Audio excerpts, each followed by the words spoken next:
They're going pretty well. I'll have to sit down with you. I think we have a meeting on Friday. Sure. Okay, that would be great.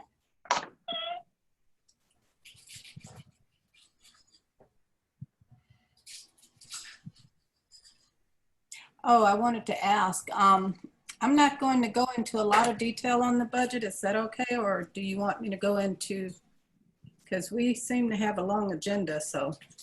Yes, we do. I don't think you need to go into a long spiel about it.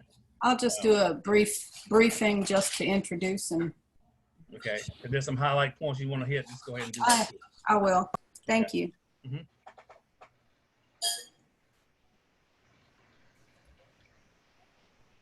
Welcome, Commissioner Kaysen is on board, looks like.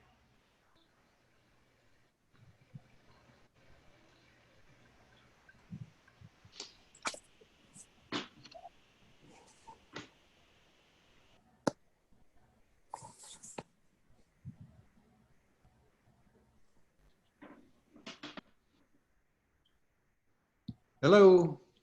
Hello, Commissioner Kaysen.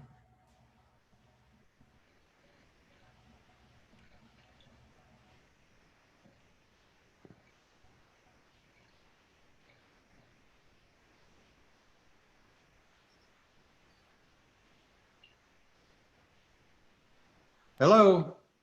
Hello, Johnny. How are you? Got me? All right. I can't tell here. This thing comes and goes. I don't know where your video is. As long as we got you audio, that's fine.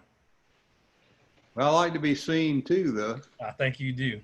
We know that. I don't know what's wrong with that, but oh well. No, that's all.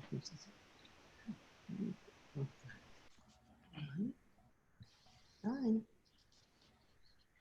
We got about another minute. We'll wait for Commissioner Harris and Commissioner Williams to see if they get on board. All right. Thank you. Okay. It's good to be seen.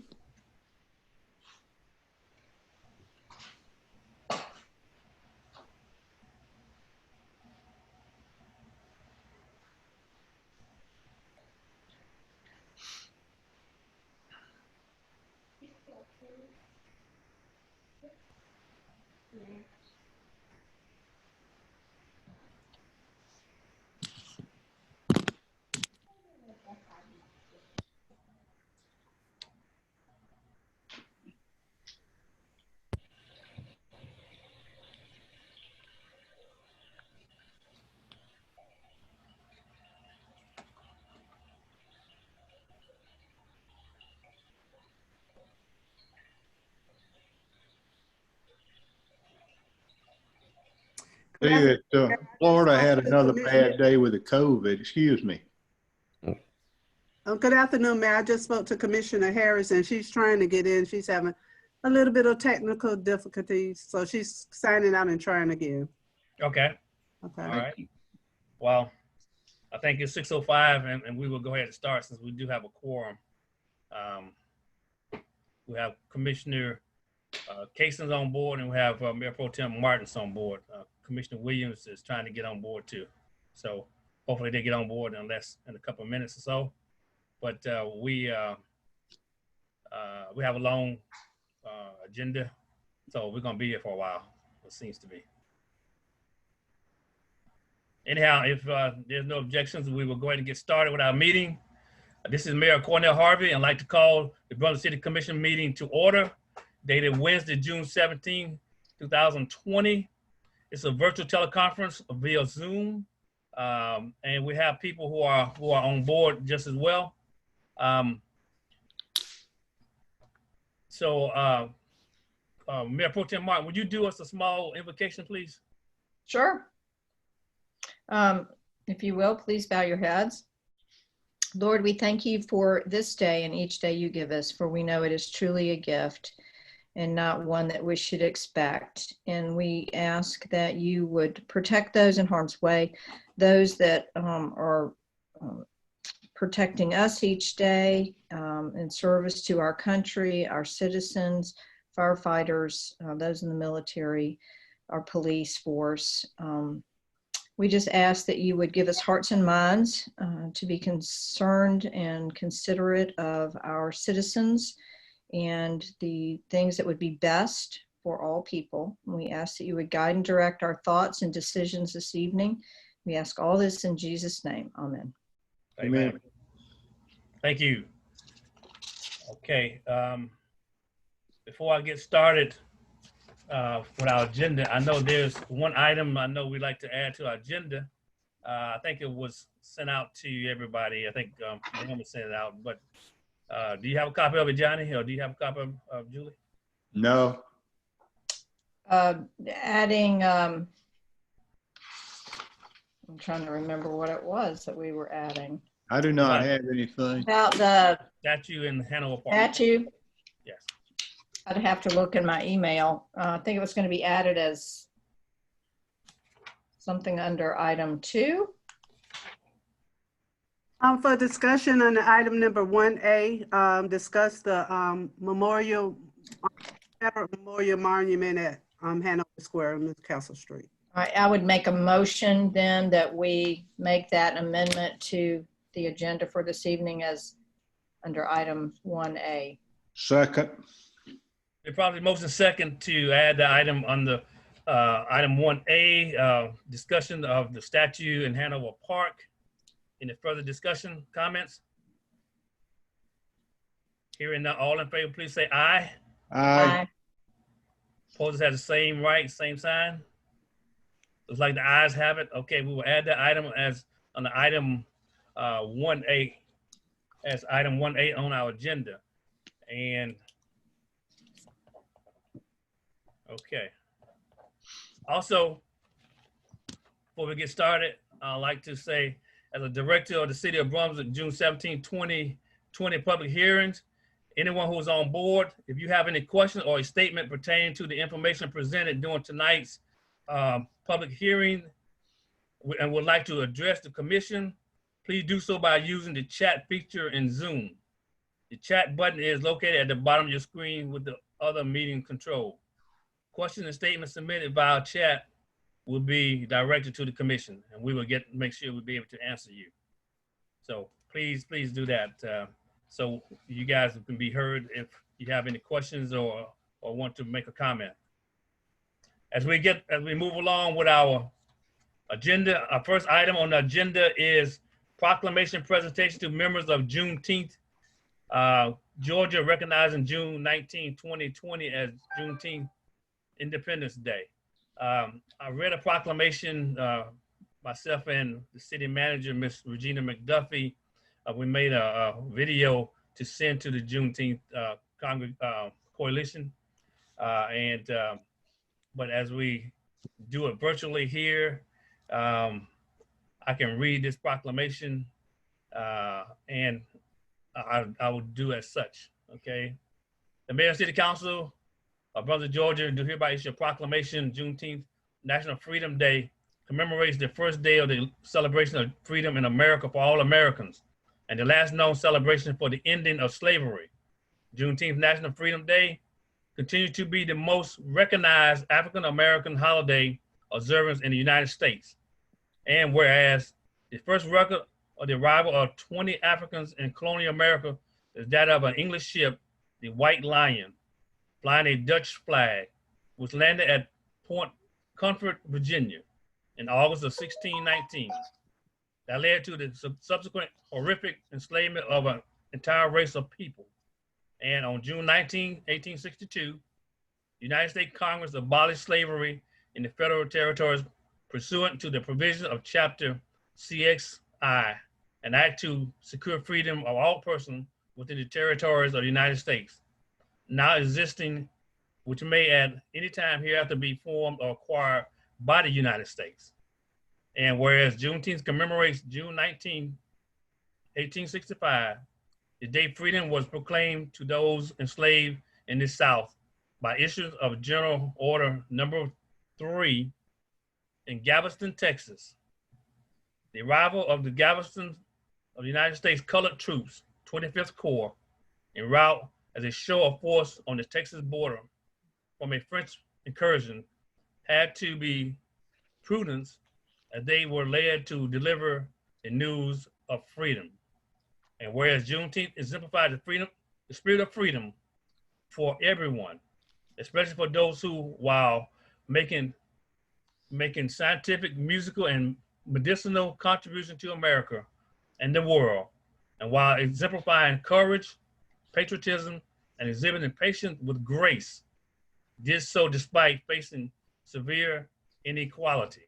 Now, therefore, I, Cornell L. Harvey, Mayor of the City of Brunswick, along with my fellow Commissioner Vincent Williams, Commissioner Felicia Harris, Commissioner Johnny Cason, and Mayor Pro Tem Julie Martin, do hereby recognize June 19, 2020 as Juneteenth Independence Day in the City of Brunswick, County of Glenn. And I urge all citizens to observe, to become more aware of the significance of this celebration in African American history and in the heritage of our nation, and especially here in our city. Signed by me, Cornell Harvey, attested by Nilma Atkinson, our city clerk. And we sent this proclamation via video to the Juneteenth Coalition, and they should have that for the celebration on Friday, June 19th.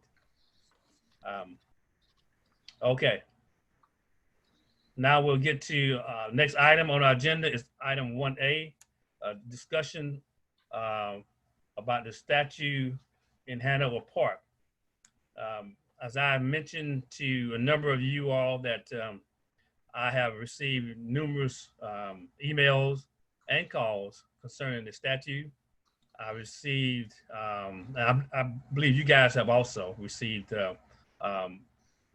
emails concerning the statue in Hanover Park. We are asking for us to take it down, remove it, or whatever. We also have gotten calls and emails asking us to let it stand. I felt that since it is, we're getting national attention because of what's happening around the country and taking down statues and whatever, that we should have a discussion about it. This has come up numerous times before in my tenure as being on the city council. Came up before when I was a commissioner, and it came up before as a mayor some years ago. And each time we have wrestled with the situation, we have discussed it, and we still find ourselves right back where we are. Before I move forward with my comments about it, I would like for our city attorney to give us the legal aspect as to whether we can remove it or not. Well, I think rather than giving direct legal advice, I would say that, Georgia does have a law on the books passed in 2016 addressing statutes and monuments like this. When this proposal was sent over, had the opportunity, and still sort of putting it under review, but I have submitted a question serve on the City Attorney Advisory Board, and I've asked that this be a topic at our yearly meeting, which should be taking place towards the end of July or beginning of August. We're waiting to try to set a date. Obviously, it'll have to be done virtually.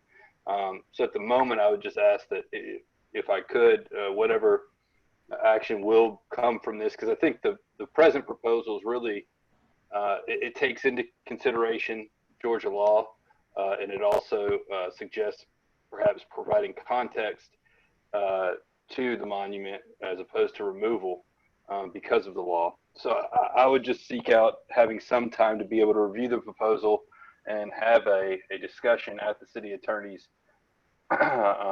conference to be determined. And then I could bring it back and have a discussion with the city commission from a legal standpoint as to what might be the best way of moving forward. Okay, thank you for your comments, sir. Appreciate that. Anyone else have a comment I'd like to make? I'll just say that this is a very important item, and like you, I don't know how many emails, how many calls I've had, but it's been unbelievable. And I don't think there's anybody that is not taking heed and taking everything seriously here. And my idea would be to be sure that we do the right thing, and to do the right thing, I think we have to take time and really think everything out for everybody here, for everybody that's concerned. This needs to be done right. It's going to happen all over the state of Georgia and everywhere else too. So we want to be sure that we respect everybody in this, and I will yield to anybody else that wants to say anything. Thank you, sir. I would just like to say that I think we should take the time to be very thoughtful and considerate in how we approach this. I know that there's been on multiple levels discussion about public art, and we have a myriad of opportunity to really call to the attention of not just our own community, but those that come to visit, our unique heritage and our very rich heritage in all aspects of things that have happened here. You know, and I think those are things that we should look at and look for those opportunities as well to really start to highlight that heritage and communicate that not only within our own community, but for those that come to visit. So I'm not really answering the question so much as I'm just saying, I think we should be very open to thoughtful consideration and taking all due course in what we decide we want to do. And we should do it as a community, because I think we have an awesome community. We've always been very good about, as far as race relations, from everything I've experienced in living here 25 years, it's been a very unique situation. And I think those are things that we need to highlight within our community, but I would certainly leave it open to further discussion. Okay, it seems that Mr. Mayor, this is Commissioner Williams. Can you hear me? yes, we can, sir. Okay, I just wanted to make sure that I think I know what you're talking about, and I'll just put my 2 cent worth in concerning you know, monuments and things of that nature, and parks and things of that nature. I think that we need to really, like Julie said, come together and study, or not study, but get a panel together and make some hard decisions one way or another. You know, I think that if we do that and involve the citizens in this decision-making process, I think we'll come out with a better outcome than if we just pull the trigger and do something one way or another.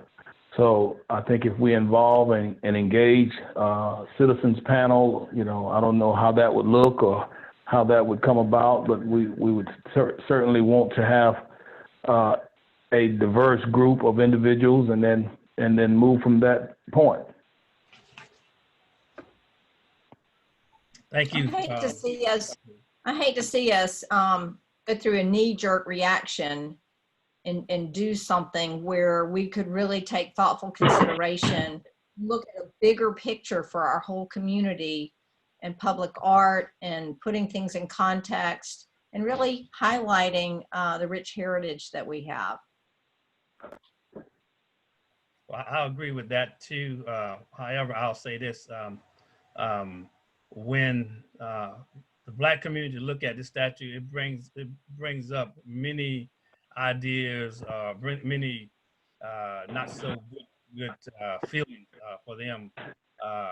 However, this statue has been in our midst for years, and it's basically was there for the fallen soldiers that fought in the Civil War, fought for the Confederacy. Even though we realize that it's not something that we are proud of. I know the Black community is not very proud of it, but it is our history, and I'm under the same impression as you all, that before we do a knee-jerk decision, that we need to have citizen input and people, so we can figure out what we need to do. Also taking into consideration the law about the statute as well.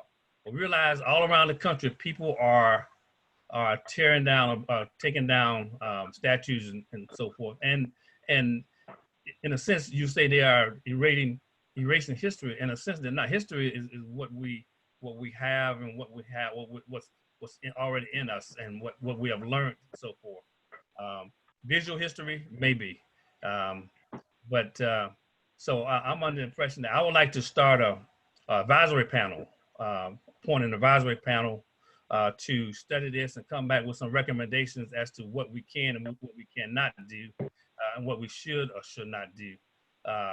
And then we as a commission can decide as we go forward. There's a recommendation to have something placed near the statue that will tell some more of the history of the Confederacy and what actually happened, and how it enslaved a race of people. And there was some proposal to move it to the Veterans Park. There's a proposal to move it to Oak Grove Cemetery. So there are a number of things that have been proposed, but however, we need to know exactly what we can and what we cannot do. And I think this advisory council or panel will be able to recommend some of those things to us. And while I'm at it, I would like to appoint some of the people on that panel for at least public input. And one of them, Mr. John Richards, I would like to appoint him on that panel, realizing that he is not here in Brunswick, but we've been doing everything via virtual anyhow, that he can lend his expertise, his opinions towards that and help us to craft something that will be beneficial for everyone. And then we can move forward with as we go through this process. We're not trying to what we're trying to do is satisfy all our citizens here in the city of Brunswick, and also to recognize that our Black citizens do have an affinity to dislike what that statue represents. There's no doubt about it. However, like I said, you say, and I would say too, that this commission will get recommendations from this advisory panel, and then we can move forward with what we need to do. I see Commissioner Harris is on board. Commissioner Harris, you have an opinion you'd like to share with us? I'm just happy to have finally gotten on to the meeting. I'm so glad you got here. Trouble. But I have been able to see you all and listen at the comments that have been given. And we, of course, I'm sure everybody has been bombarded with the emails from concerned citizens. I think we have a recommendation that is a really good recommendation from Attorney Richards. And I think that deserves or warrants further respect of looking further into that. So I agree with what you've said, Mayor, because as an African-American citizen and knowing history, having a history here in Brunswick, I would want my history respected. I would want my history told as well. And I think as things are, it may not be a full picture of the entirety of everybody's history. And so I think that we do need to look at the recommendations that have been provided to us, as well as the voices of our citizens, and go in and do something that is going to represent all of the citizens of the city of Brunswick.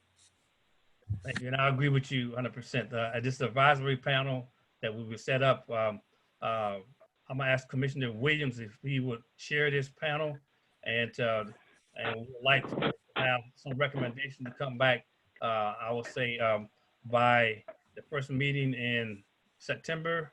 I say that only because our city attorney is going to be discussing this with other legal minds in August, and I want to make sure that we get all the recommendations we can and to be vetted out. Also, there will be a number of people who would like to be on this panel. I'm getting some now with the through the chat. They would like to be a part of it, and we will get that set up so we can actually get those recommendations and be able to vet them out and be able to do something. And finally, we can have something that that as we move forward, it will be satisfactory to the citizens of city of Brunswick. Well, Mr. Mayor, I would accept the challenge of chairing that committee, and hopefully we can get the names and information of those that will be a part of that panel, and then we can move forward and get some recommendations. Okay, I especially want to make sure Mr. Richards be a part of that panel, and anyone else who would like to be a part of it, please get in contact with Ms. Naomi Atkinson, who is our city clerk, and we can put this panel together. It could come together and meet.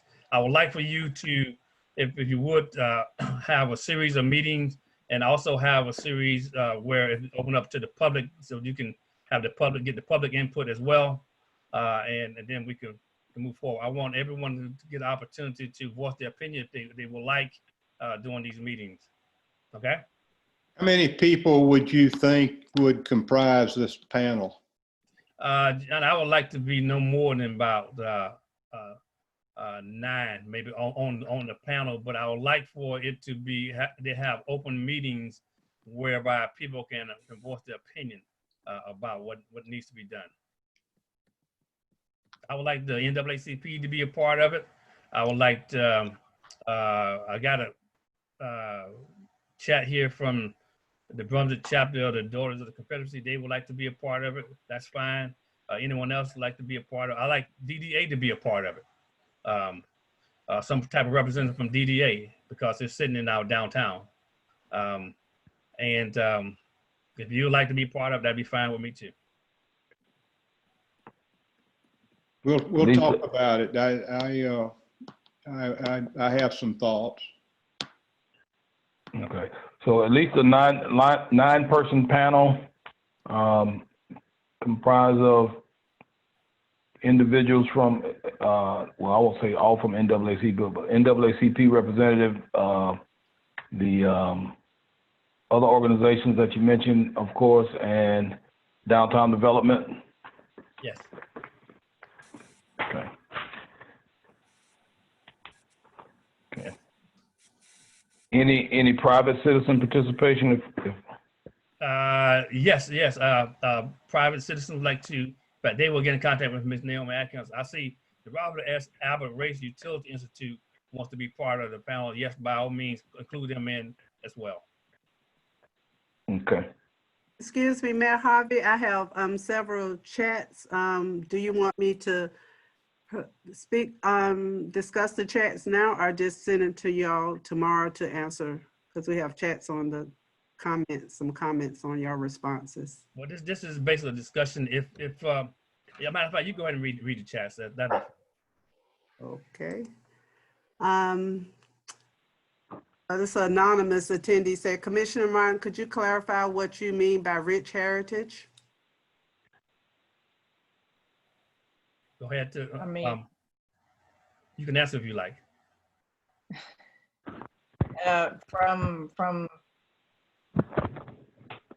From the beginning, I mean, rich is rich. It's just the heritage of our whole community and how it came about and who did what and everything from Gullah Geechee to whatever it might be. There's a richness to our whole community and our barrier islands, and the sum total of all of it is really what I mean. Okay. And the second one is from John Richards. I think you answered that. The commission answered that and say, how will you select the individuals who are part of the advisory panel? And I believe you answered that, Mayor. Yes. And another anonymous, it's the same as the first one for Commissioner Harris. And this is from Roxanne George. She said, I live in Glenn County in the exit 29 area, and I am Caucasian. This statute offends me, not only because it is so hurtful to Black citizens, but because it represents a rewriting of history by the United Daughters of the Confederacy and accepted by America's institutions and educators for far too long. You can't do anything about that. That will please those who are proud of a slave-owning heritage as well as those who resent the celebration of it. That was just a comment. Okay, please don't read the comment, just they got a question. A representative, okay, that was the same thing. She went on to add something else. So that was it. Okay, thank you. As we think about it, you know, as I said before, this statute does not, it may represent something to others and another thing to other people as well. So we will, as we get recommendations from this panel, we will deal with this situation, deal with the recommendations of what we should do, what we can do, and then we'll move forward. One thing we want to do is make sure that we don't tear this community up. It's not, that's not what we're trying to do, and not that people from all around the country, whatever they're doing, that's what they're doing. This community here is our community, and we seek to find harmony and peace among everyone here in this community. So that's what we will do, and I appreciate everybody with their comments, and to know that this is not by all means complete yet, because once we hear back from this this committee, then we will make a decision as to how we want to move forward. So Can I say this, Mr. Mayor? Excuse me, go ahead. I'm sorry. I think the acknowledgement of all of those that have sent in the multitude of emails, who have made multitudes of calls, who have expressed their positions, have expressed potential resolutions, the consideration of this task force, and those voices having a platform to be heard. I think we are allowing the coming together of the community to discuss this matter and to bring this matter to a resolve. So we'll have the opportunity to have the feelings and the consideration of the African American community to be heard, the historic community to be heard. I think it's something that's going to bring this community together because it's going to allow those persons who have not had an opportunity to sit in the other person's seat to hear that other person's voice. And so now we can bring hopefully some actual healing and resolve to us in our racial tensions. And it is what it is. We have racial tensions that are all across America as well as the entire world. And so for us to be able to allow people space to express where they are and them being able to sit in their seats of how they feel and their emotions and stuff, I think this is an opportune time. I think so too, Commissioner Harris. I think as we look at it, I say as always, such a time as this, I think America is really beginning to make a change, a shift in the way things are done, and being part of that change. I don't know whether we're trying to change everything out of history. I know we're going forward. We're not, even though I say all the time, you glance back at the past, but you keep your eyes on moving forward. So therefore you don't bump into things. So I think that as we move forward, we will always recognize our history, because our history is that we can't change it. And it's just like years ago, we couldn't change how things happen, but we have an effect how things will happen in the future, because we are here now, and it's what we do now with where we are, with where we at. That, to me, that is what matters. So I thank you all for your comments, and if you don't have any more comments. Yeah, can I say one more thing, if we can, and I'll ask Naomi if you can, as quickly as you can, gather these names of individuals that'll be a part of this committee, and let's try to at least begin to have discussions on next week sometime so that we can start moving this forward. That'll be great. And I think any commissioner who would like to sit in on those can sit in as well. Naomi, make sure that we have notification that the quorum could be submitted while we sit in on these meetings, okay? That's some good comments in that chat, so I hope that we will pull those comments from that chat as well as those questions that's in that chat. Right. There are some good questions on that, and we will do that.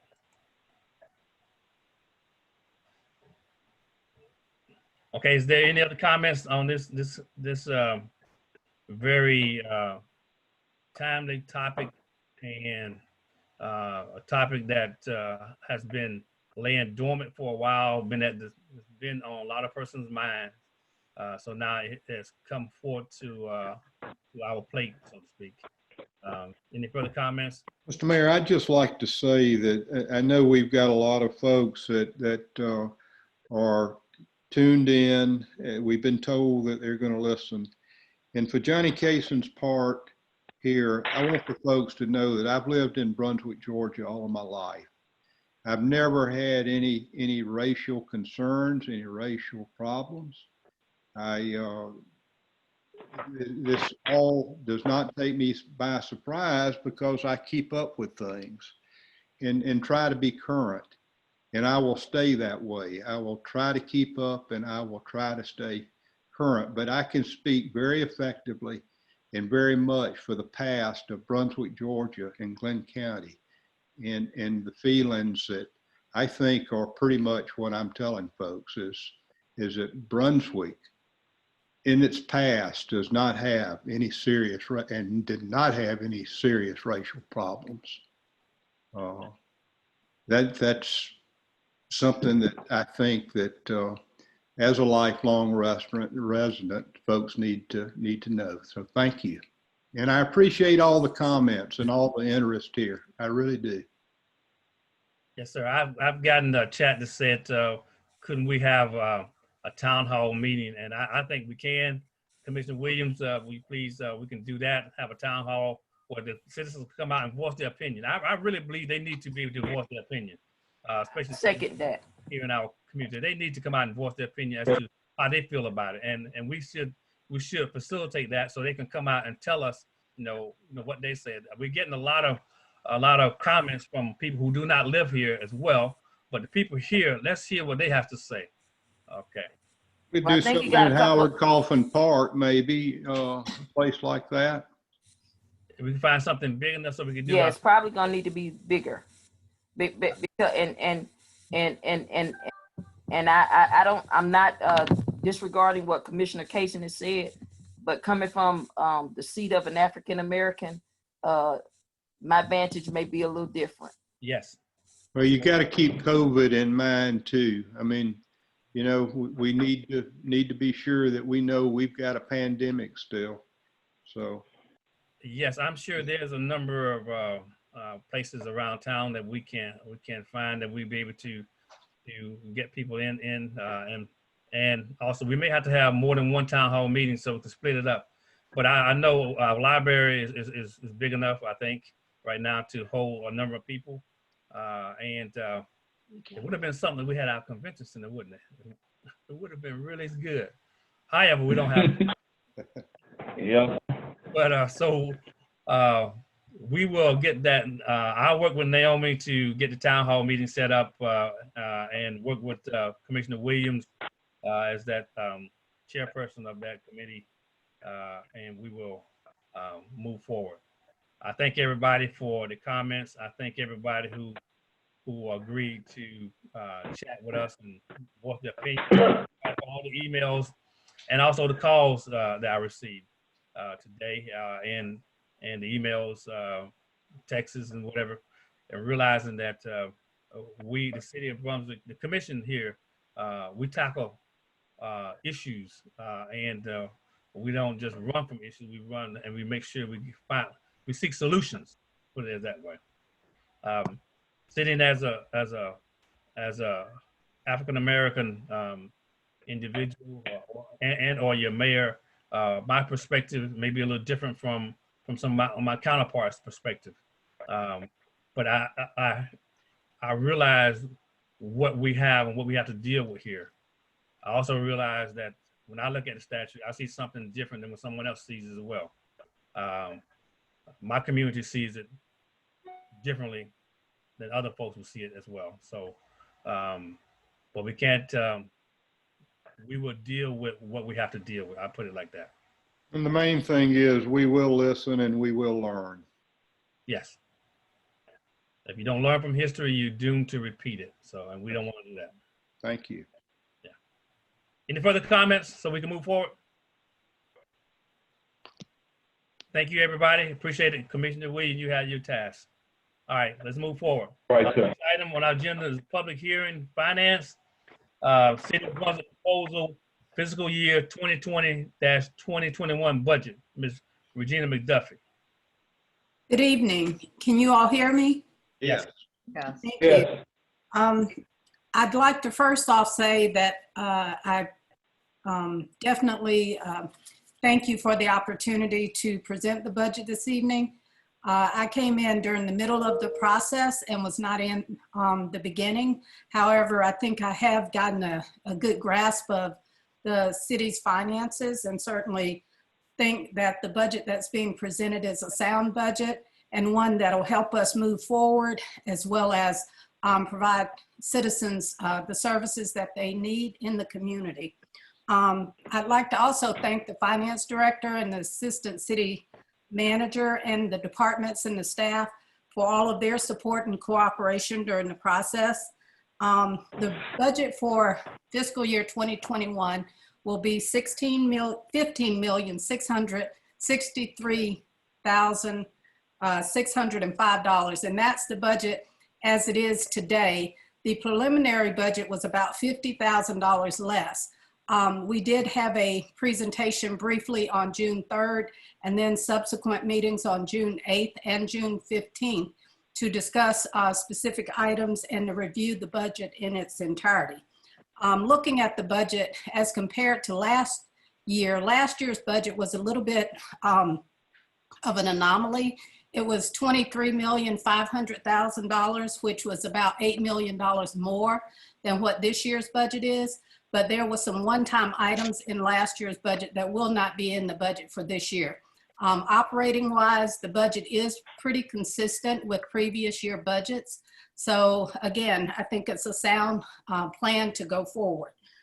The main changes in the budget for this year, of course, everybody knows how the COVID, with us being a tourism-based community, the COVID has had a very substantial impact on some of our revenues. Of course, our property taxes are pretty flat based on our tax base, but there was some adjustments made by the state on our motor vehicle and our title ad valorem tax that reduced our overall property taxes by about $600,000. So that was a loss that we had in our revenues, as well as the sales tax. The sales tax is being budgeted at about $5.5 million. Just to give comparison, in 2019, the sales tax was at $6.4 million. So we're budgeting almost a $900,000 shortfall in sales tax, mainly due to projections that we've gotten from COVID. We're hopeful that our community will show recovery and we may be able to put some things that we left out of the budget back in. There were not a lot of changes other than that in the revenues that were substantial. The most substantial change otherwise was the fund balance. We're appropriating approximately $770,000 of fund balance for this year in order to balance the budget. And again, if our revenues come in higher, then we won't need to use that money. But because of the losses that we've suffered and show in our projections, we did budget some fund balance for the upcoming year.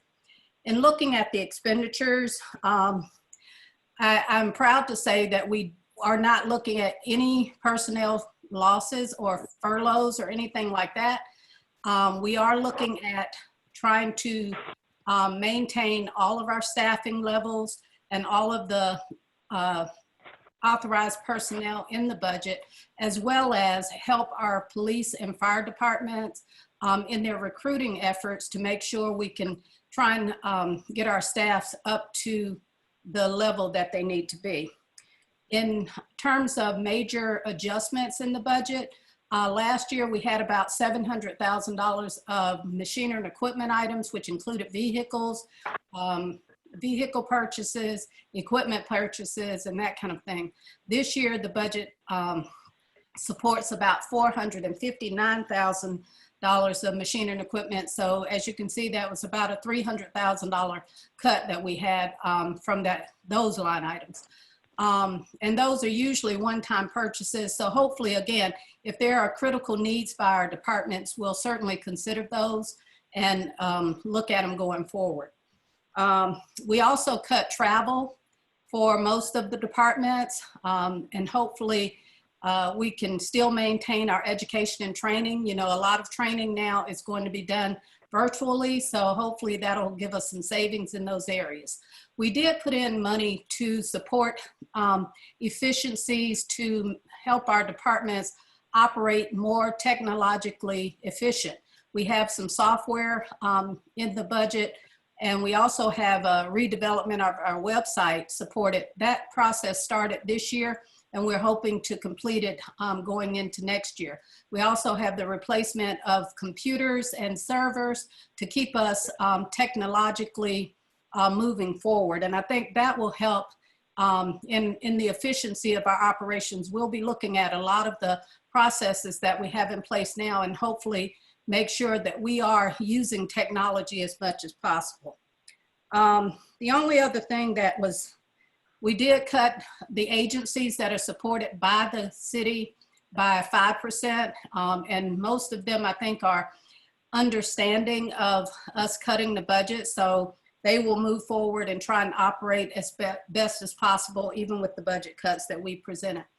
Again, the budget is, if you look at the numbers, it's about 33% less than last year, but that's because of the items that were placed in the budget for last year. Again, the budget is balanced at $15,663,000. And I present that to you, Mayor, and hope that those items that we have in the budget will support the great services that we provide to our citizens. Thank you. Thank you, the city manager. This is the public hearing, so therefore, and it's, I know we on Zoom virtually, and does anyone like to say something for or against the budget? You can please use the chat and let us know so we can get back with you, get an answer to your question, as your comment, as quickly as possible. So we also will have another meeting, special call meeting to have for anyone who, as you take a look at the budget or take a look at the the comments that have been given to you. I think the budget is online as well. You'll be able to ask those questions to us so we can get that to you before we ratify this proposed budget for the next fiscal year.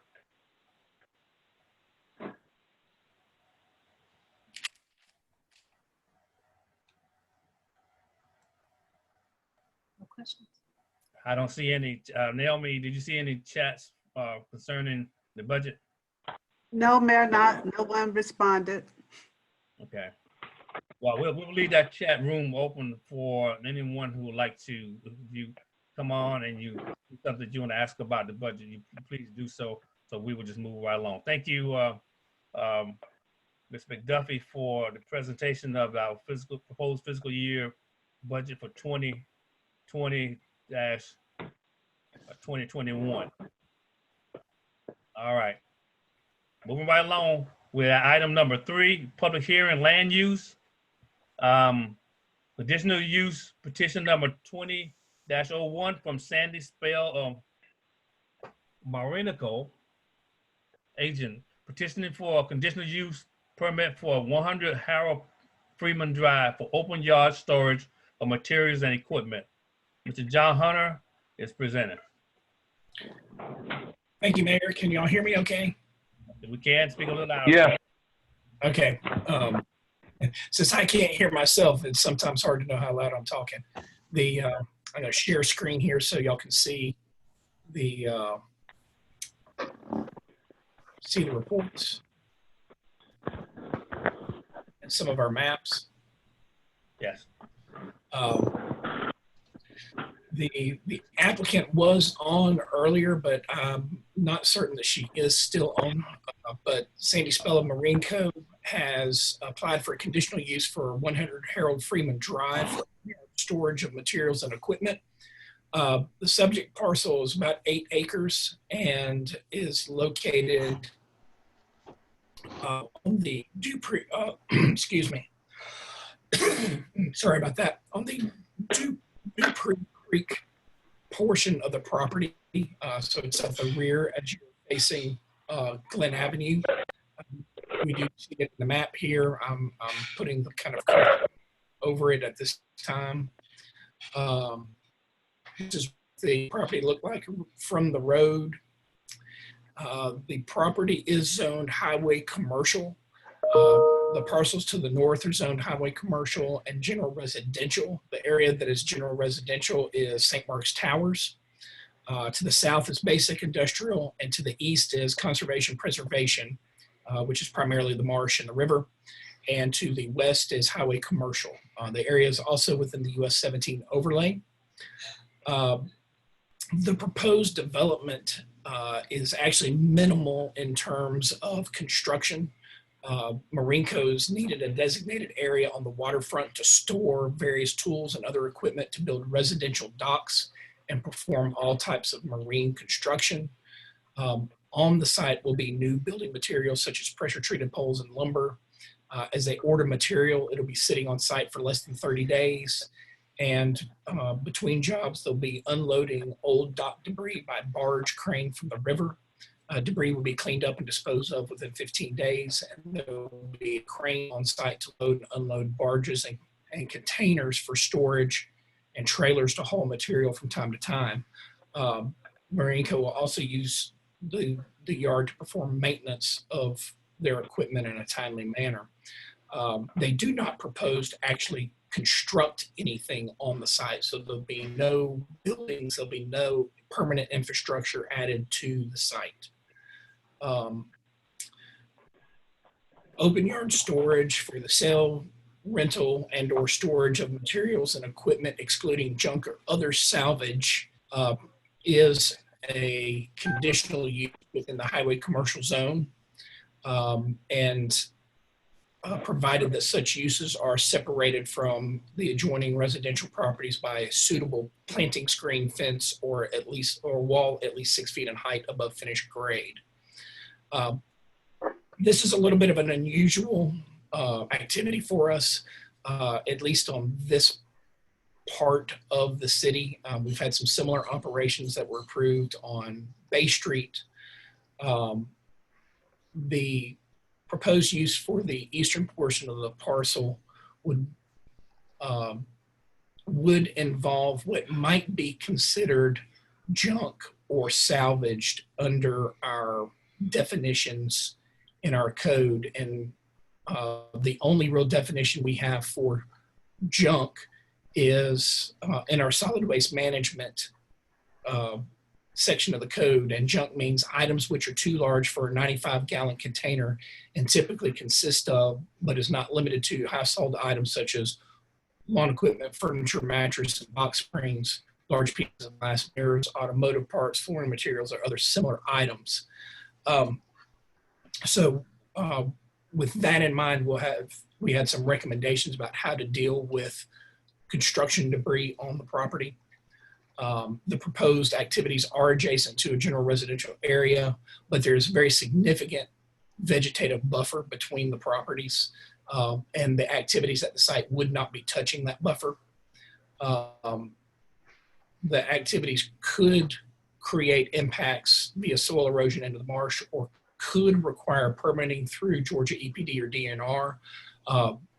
That was something that we suggested early on in this process, that the applicant go to DNR, get the jurisdictional line measured, so they would know where those boundaries are.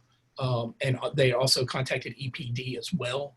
EPD had no issues with their activities there.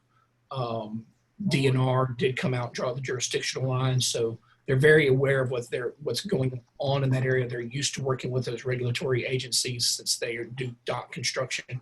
And the feedback we got from DNR and EPD was that their activities would have nominal impacts, if any. The area is within the US 17 overlay, and any fencing or proposed screening would need to follow the Glen Avenue design standards. And as y'all know, the conditional use process allows the city commission to place conditions on a parcel and dictate its development and use.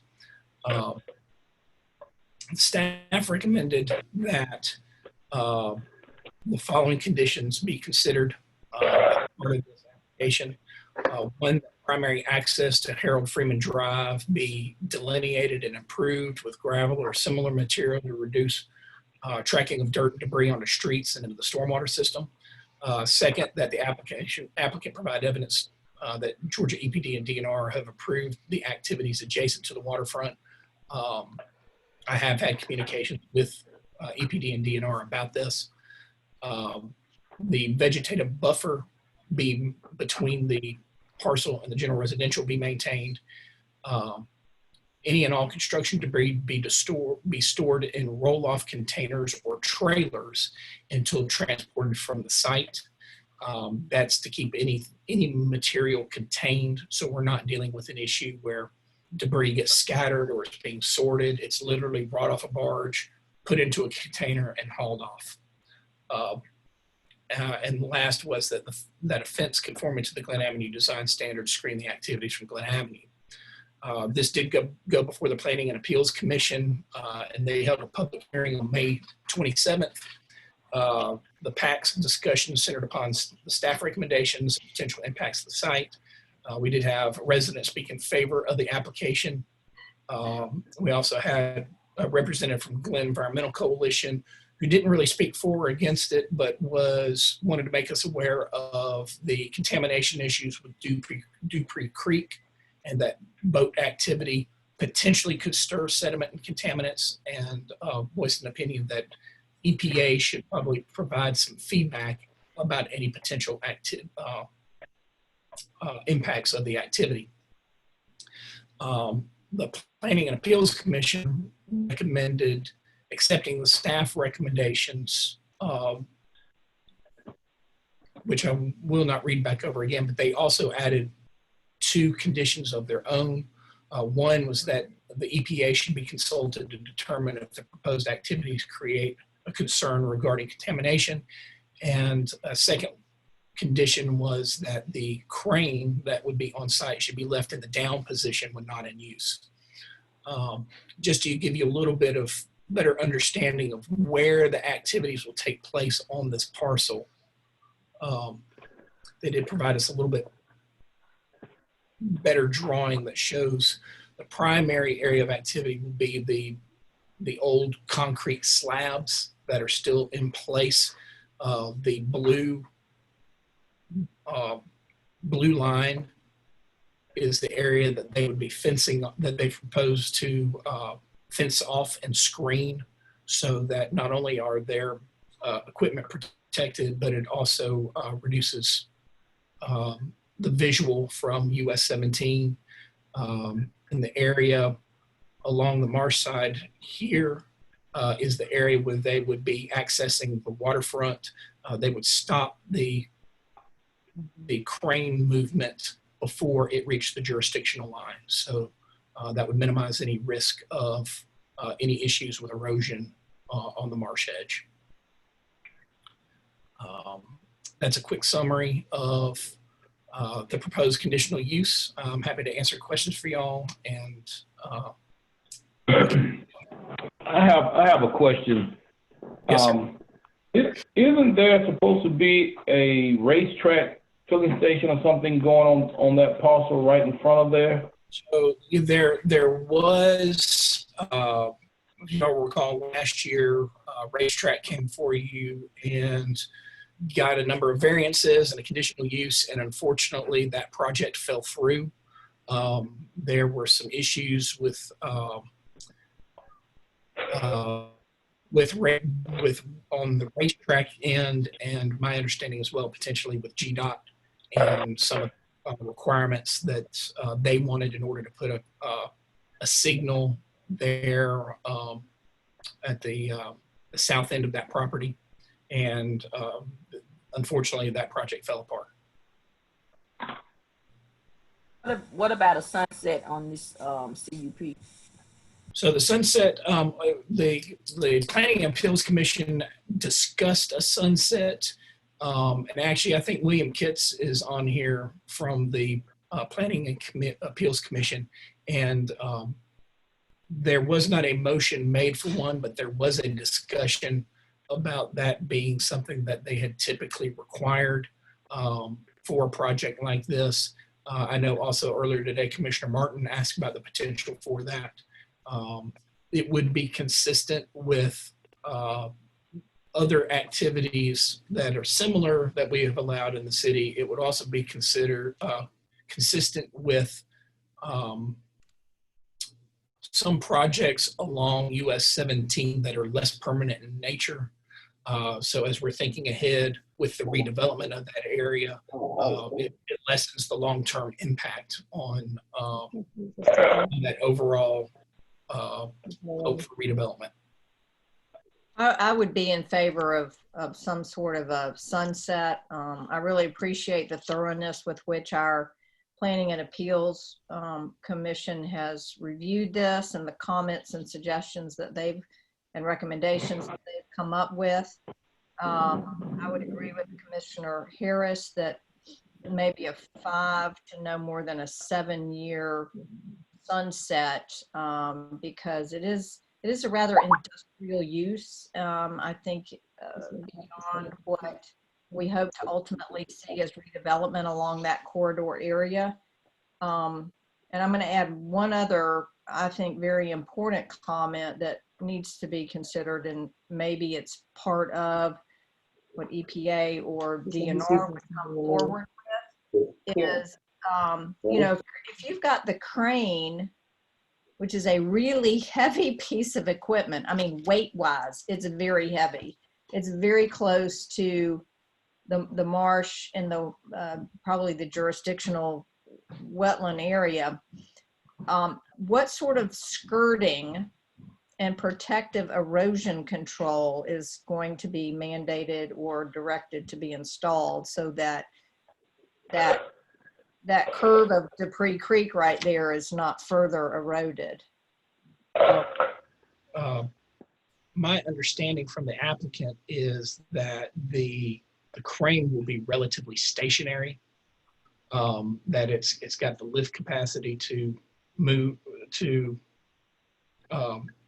items from the pad out onto the barges. So it won't be running back and forth from the marsh side up to the concrete. So those impacts, potentials for runoff should be minimal. If they do have to move, that's something I could get clarification on from EPD and make sure that that their continued awareness, and if there's items that we need to monitor, we do so.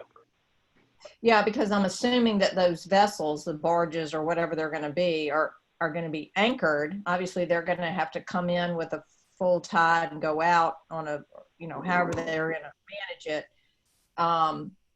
So, you know, I just think that needs to be looked at, and that is one thing they actually discussed in the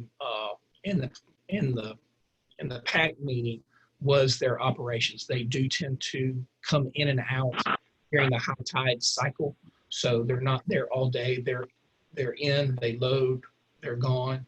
Not only is the creek more navigable, then they felt like that there would be less opportunity for erosion issues or stirring up sediment or anything like that.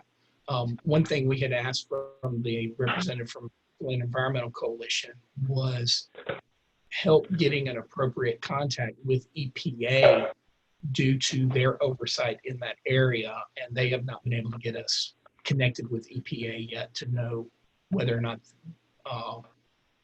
that should be something that should be considered.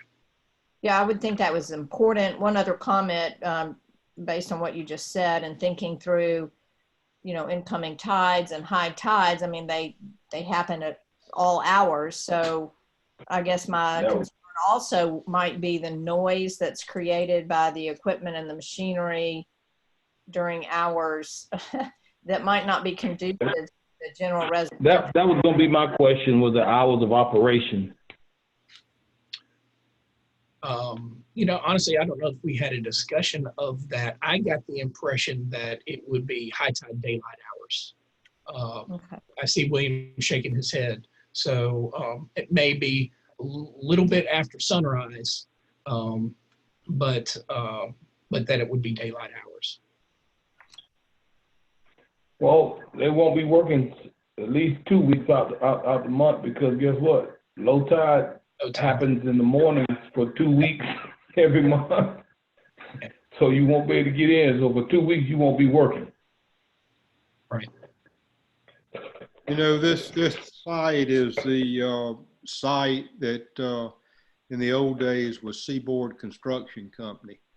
And exactly what they have figured out is that the old concrete pads were there. This operation was behind the paint factory, and they've been operating over there for a good while. But they figured out those concrete pads were there, and they were able to scrape back all the years off of them. And it's exactly what Seaboard used for their materials yard. Their purpose is the same. The office for Seaboard was right there where the dentist office is right now. It was always open yard storage. There was never any fencing there. It's just like it is today. They've removed the 25 years of soil and grass that has grown up over there, and then put that site to about the same use that it was when you had the old Seaboard Construction Company. My question is, can you view the storage of the materials from Glen Avenue? You can currently without the fencing. That would be the point of fencing and screening that area, would be to soften that view and lessening that visual impact.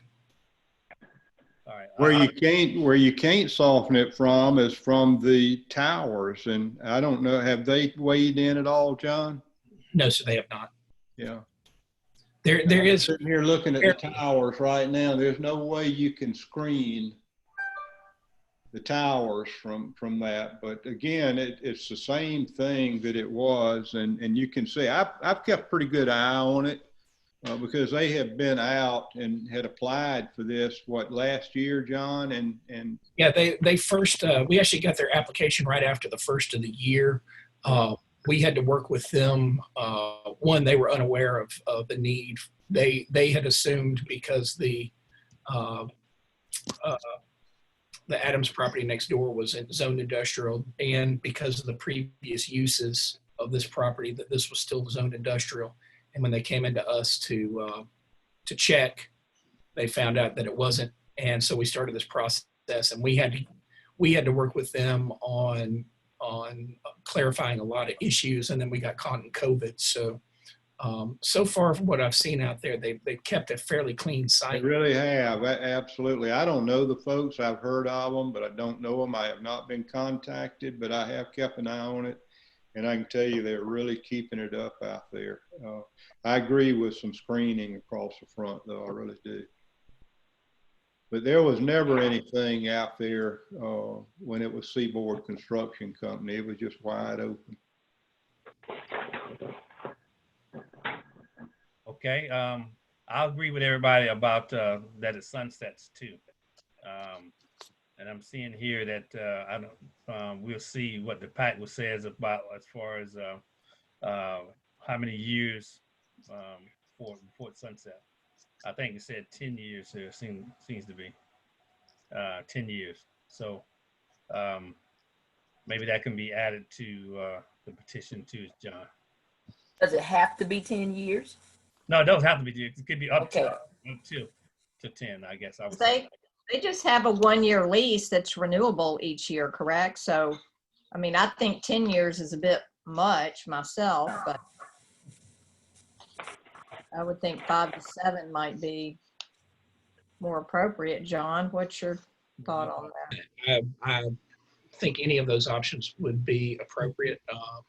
You know, it's really, I look at this a little bit more because what they're doing and how they've approached this. I think it's something of a temporary use. I don't know that they're looking at this as being a long-term solution. Similarly to the CHC construction that's going in down on Bay Street. There's a lot of demand right now after all the storms that we've had the last few years. And so, but in lieu of any other development opportunities, you know, I don't think it puts us in a position that hurts us long term. Well, you know, we're going to be looking for someplace to store our hurricane debris as well, since what we have now is going to be running out of places. Excuse me? Yeah. Yes, we're going to be looking for someplace. Let's hope. Actually, let's hope that does not become a problem. Maybe we won't have another storm. Well, okay, I can hope and pray. Okay.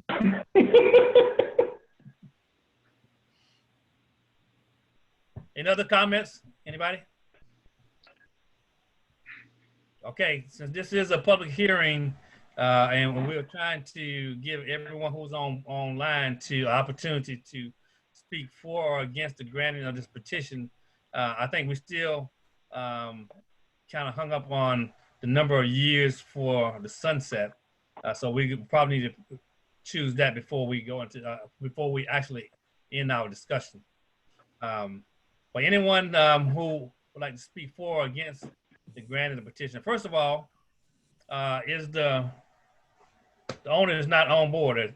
It does not appear that she is. I did see she was on at the very beginning, but she may have had some technical issues, so she's no longer on. Okay. All right. Is anyone on board? Please chat with us. Let us know. They have some things for or feeling for or against the grant of this petition. And then please let us know if someone does or does not. Yes, sir. We'll give them about a minute.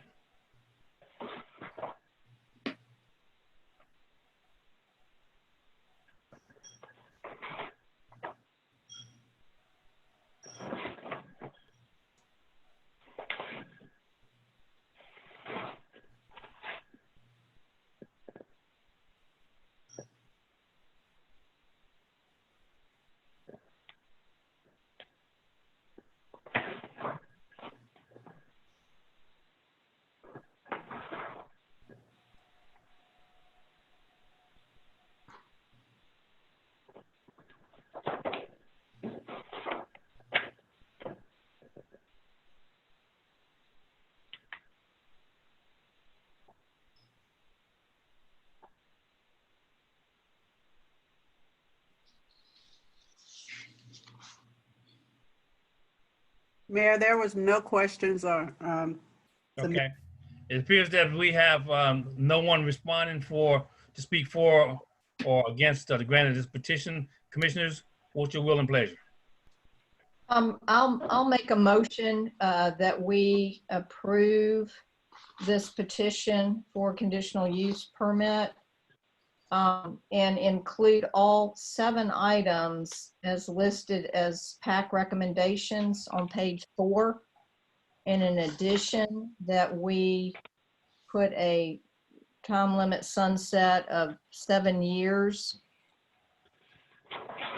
on the conditional use, and the applicant can reapply at that time if they so desire. Second. Okay, it's been probably motion second for the granting of this petition with the 7 additional conditions, the 7 conditions as outlined by the PAC and also by staff. And also 7-year sunset as presented by our Mayor Pro Tem Martin. Are there any further questions or comments? Yes. So what does this do as far as if we have a developer that comes and wants to develop that property out there within this time frame? So that would be between the property owner and the developer. We do know that this is a 1-year lease. I'm assuming that's because the property owner is still interested in marketing that site. And I've actually recently had some discussions with some people about that area.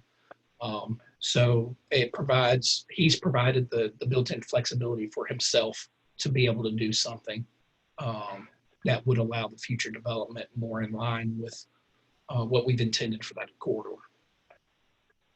That's good. Then let me ask this. Then would it be feasible to do maybe a 5-year sunset on this particular, so that if somebody's interested and if they're, and I know he's doing 1-year leases, but at least if that occurs, they have an opportunity to move a little quicker. So the sunset does not impact any other use. It is only applied to Marinco and their use of this site.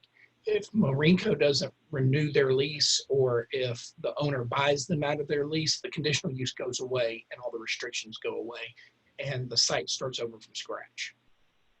So it still Okay. conforms to the rights of the property owner. Correct.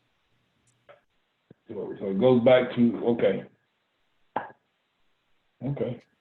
5-7 years don't matter. 10 years doesn't matter. Okay.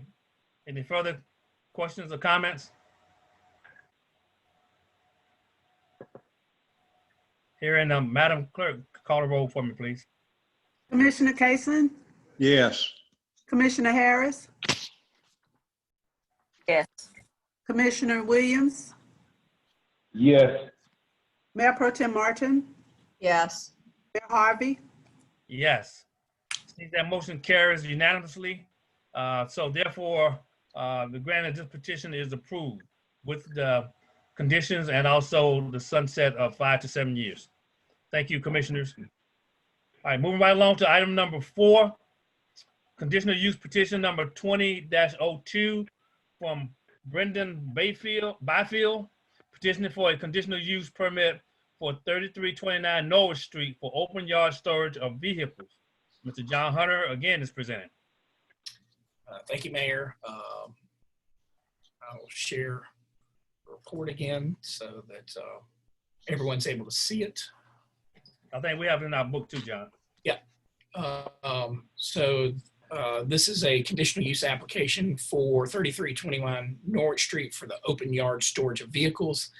The intent is for the location to be used auto sales. This location was formerly a gas station, I think last known as Bill's Amico. It is a property that is in need of redevelopment. The applicant has started cleaning up the property and fixing up the old gas station. And in order to have the open yard storage of vehicles, conditional use is needed.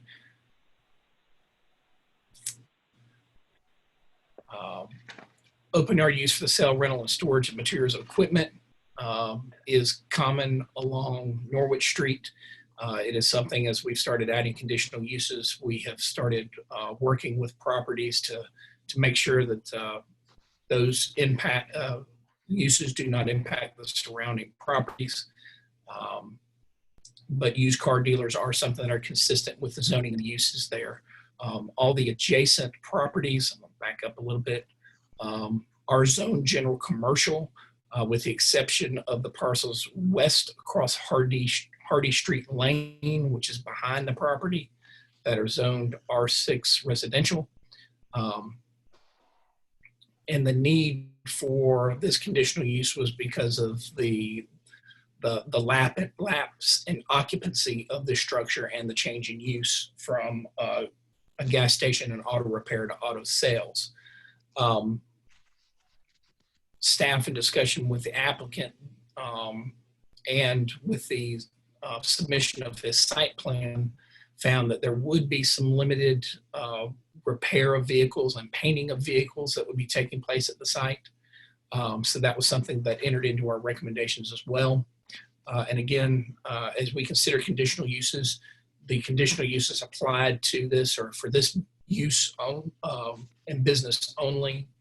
If that business goes away, these conditional uses go away and the property reverts back to its general uses for the district. Staff had recommended that the conditional use be approved with two conditions, that the lot be used exclusively for the sale or rental of automobiles, trucks, SUV, or other passenger class vehicles. And two, that the repair and painting be limited to vehicles that are being prepared for sale by the business and should not be available to the general public for those services. This went to the Planning and Appeals Commission for a public hearing on May 27th. Their discussion centered on staff recommendations, what type of repair activities will be taking place, fencing, the number of vehicles being repaired and made for sale, and roughly how many vehicles would be on site. The PAC recommended accepting the staff recommendation of approval with the same conditions and added the condition of a sunset on the conditional use that would expire after 10 years. I'm going to scroll this forward so you can see the site plan. The building itself has 2 bays already. Those would be used for maintenance and paint, office and storerooms, restrooms, and in addition to cars for sale being parked around the exterior of the building, and it would be fenced. We do have Mr. Byfield, I always get his name wrong, I can't remember if it's Byfield or Bayfield, on the meeting or at least earlier. So after you've got questions for me, if you have any questions for him, we can connect and he can answer those. And I'm happy to answer any questions about the application. Only question I've got, John, is where did you get the picture on page D1? That was from Google. So it was a little older photo. It's an antique. This guy was at the entrance to Beverly Shores for years and moved from there out here to Norwich Street. His name was Bill Ponzell. But I don't remember it looking, and then so many people alive today see it as it is. And I like your style with this picture. That's where I'm coming from. It's an improvement over what we've seen out there the last 10 years or 12 years. Any The only further question I've got. questions? John, I got a question concerning what happened to the gas tanks that were there? Gas tanks were removed. That was done a few years ago. So that's not an issue there. No contamination or whatever? No, that was handled by the owners of the property and state EPD and their program to get rid of those legacy tanks. Okay. All right. Question for Ms. Hunter? All right. Now, John, will you please put Mr. Byfield on, please? Let's see here. I don't know that I can turn them on. Kyle may be able to. Well, I actually have a question. I know if you go by the property, there is some fencing that's already up. And it's hard to tell why it's where it is, but can you expound upon that a little bit, John? The fencing was put up by the applicant as they were starting to repair the building. I don't know whether those are the final locations for the fencing or not. I'm trying to, I don't have the ability to unmute him, so. Okay, maybe Kyle can do it if he's on board.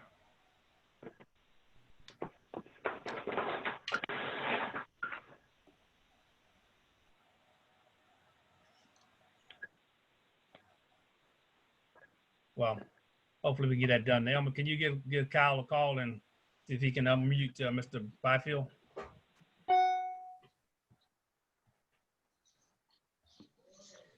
I'll unmute him, Mayor. Okay, He's unmuted. all right.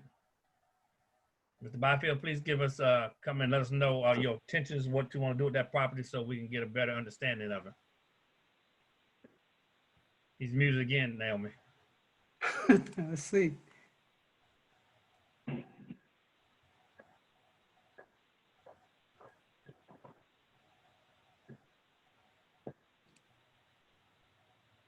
Okay. Hello.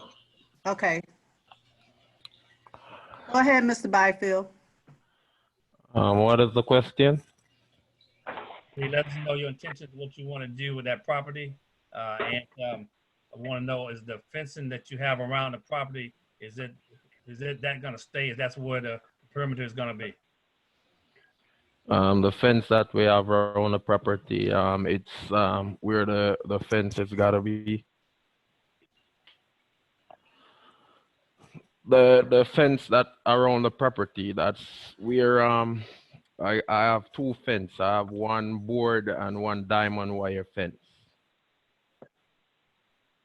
So the car will be parking at the display fence, the diamond wire fence. That's where the fence will be. How many cars would that property hold as you try to conducting of your business? All right, for sale, we will be holding up to 25 cars, and repair, we can hold up to 9 cars behind the board fence. Okay.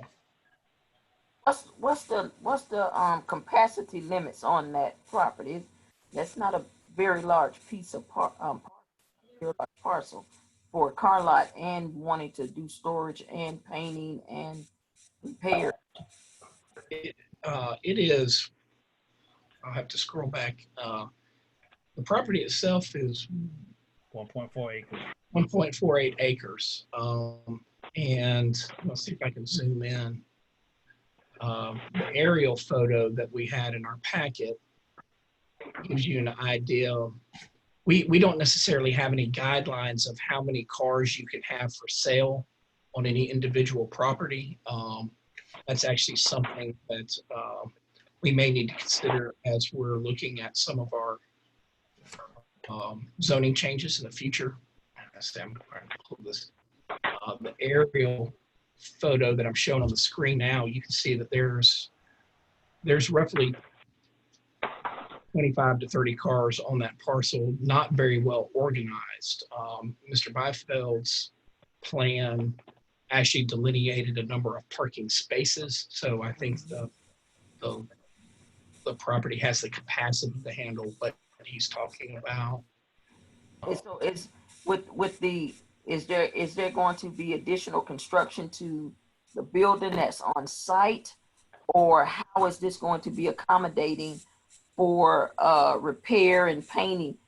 A painting shop now, from that original building that's there, there's only one bay there. There's 2 bays there. There's 2 bays there. Yes. So is 2 bays there? Yes. Yeah, there's 2 there, I know. Sure. Yeah, there's 2 bays. Got a current there. picture of that? I'm showing it up on the screen now. There are 2 bays there. Okay, so what you talking about? The little tiny bay. But there's something in the foreground that is blocking the full view. The gas pumps and That's tires. Those are tires. That's right. Yeah. But there are 2 bays there, and I don't believe there's any planned expansion of the building. I know they were doing some some repairs and remodeling on the interior and having to upgrade some plumbing and things like that. So this is going to accommodate painting of vehicles, repair of vehicles. And I don't know if that's a full bay, that other little bay. I think it's having been out there, it's the angle of the photograph. They are two full service bays. And keep in mind also, it's not transient traffic coming in from the outside. It's repairs that he's making to vehicles that he's purchasing to get back out for sale. Okay, I understand that. I'm still talking about the facilities to accommodate what he's saying.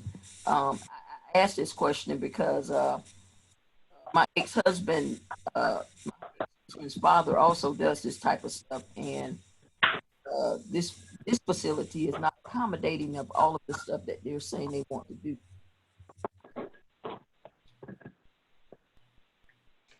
And then they're going to have a fence that's going to surround the entire property, because we have a lane that is used right behind this property. We don't want interference with that lane.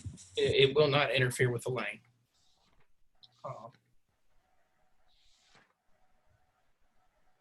I think from what I understand, Mr. Byfield has already put a wooden fence across the back of the property that comes around to the front side, so that the bays are actually covered, that you can't see any cars or any vehicles that's being repaired. They're actually behind a wood fence on the side of the building and over by the bays, if I'm correct.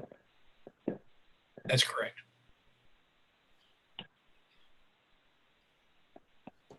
John, the property to the south of this is vacant. I have to look and see which property that is. I think that's Delta Life Insurance Company, isn't it? I believe that's correct. And It used to be, yeah, it used to be. That was used as a used car It was. Okay. lot Yeah, as well at one time. I do believe it is vacant currently. Mm-hmm.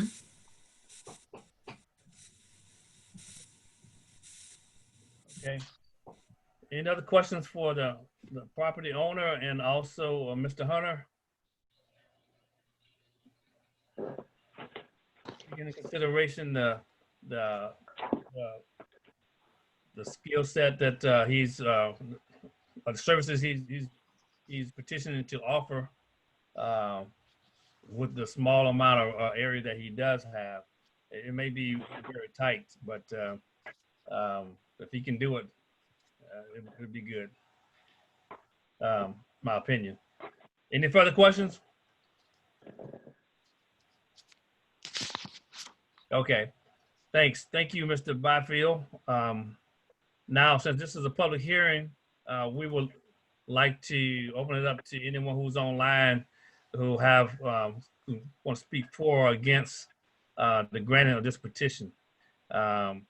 Please submit your comment via Zoom through the chat, so we can consider it before we decide to do something with this petition.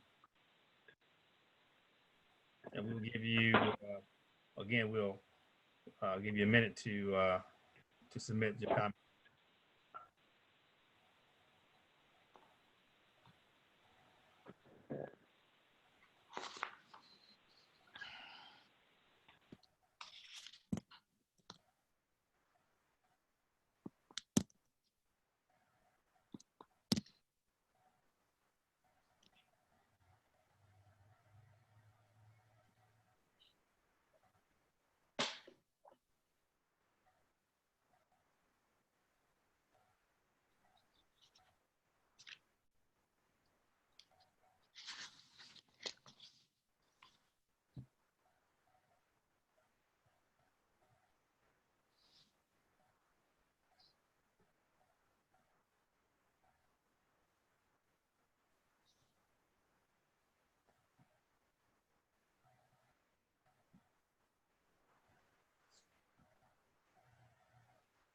Mayor, there's no comments or questions.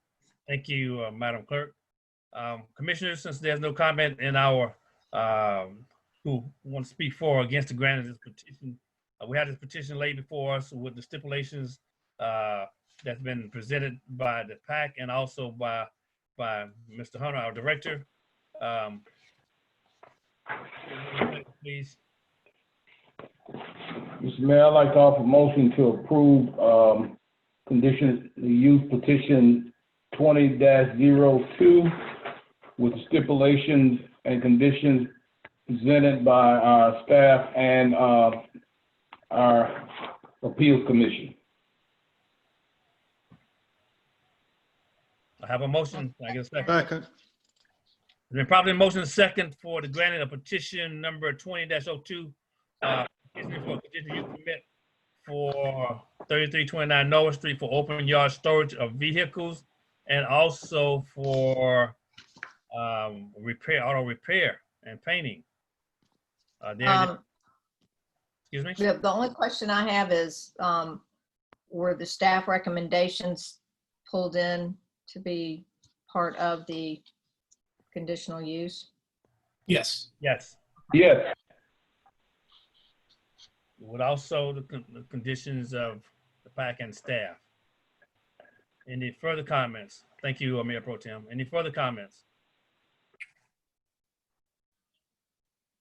Hearing none. Madam Clerk, please call the roll, please. Commissioner Kaysen, how do you vote? Yes. Commissioner Harris? Yes. Commissioner Williams? Yes. Mayor Pro Tem Martin? Yes. Mayor Harvey? Yes. It appears that motion carries unanimously. Thank you so very much, commissioners. Mr. Hunter, please get in contact with Byfield and let them know that for our approval of this petition with the necessary conditions on this petition. Will do. All right. Okay. Thank you, Commissioner. Moving right along.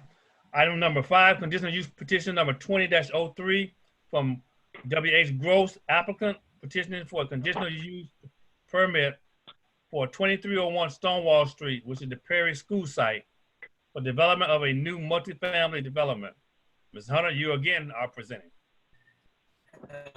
Thank you. We're halfway home, so bear with us tonight. Sure. As you mentioned, the application is for multifamily in the general residential zoning, which is required conditional use. The parcel is 4.37 acres. It's commonly known as the Perry School site or the old bus barn site. It encompasses 2 entire city blocks. This has been a project for the URA for a number of years now, and it's getting close to coming to fruition. The existing zoning is general residential, and all the parcels in the surrounding area are zoned general residential, except for parcels that are southwest, that are southeast, excuse me, that are zoned local commercial. The proposed development is the construction of a new multifamily residential development that would consist of 56 units within 8 two-story buildings and the associated parking, pathways, and green space. The applicant applied for conditional use for townhouse dwellings, but based on our definitions and the way that the site is put together, we felt that multifamily was actually fit our conditional uses and our definitions better. That being said, it also was more closely matching to the density of the site. If this were a townhouse, true townhouse development, you can have 105 units, whereas the multifamily density is less at 59 units.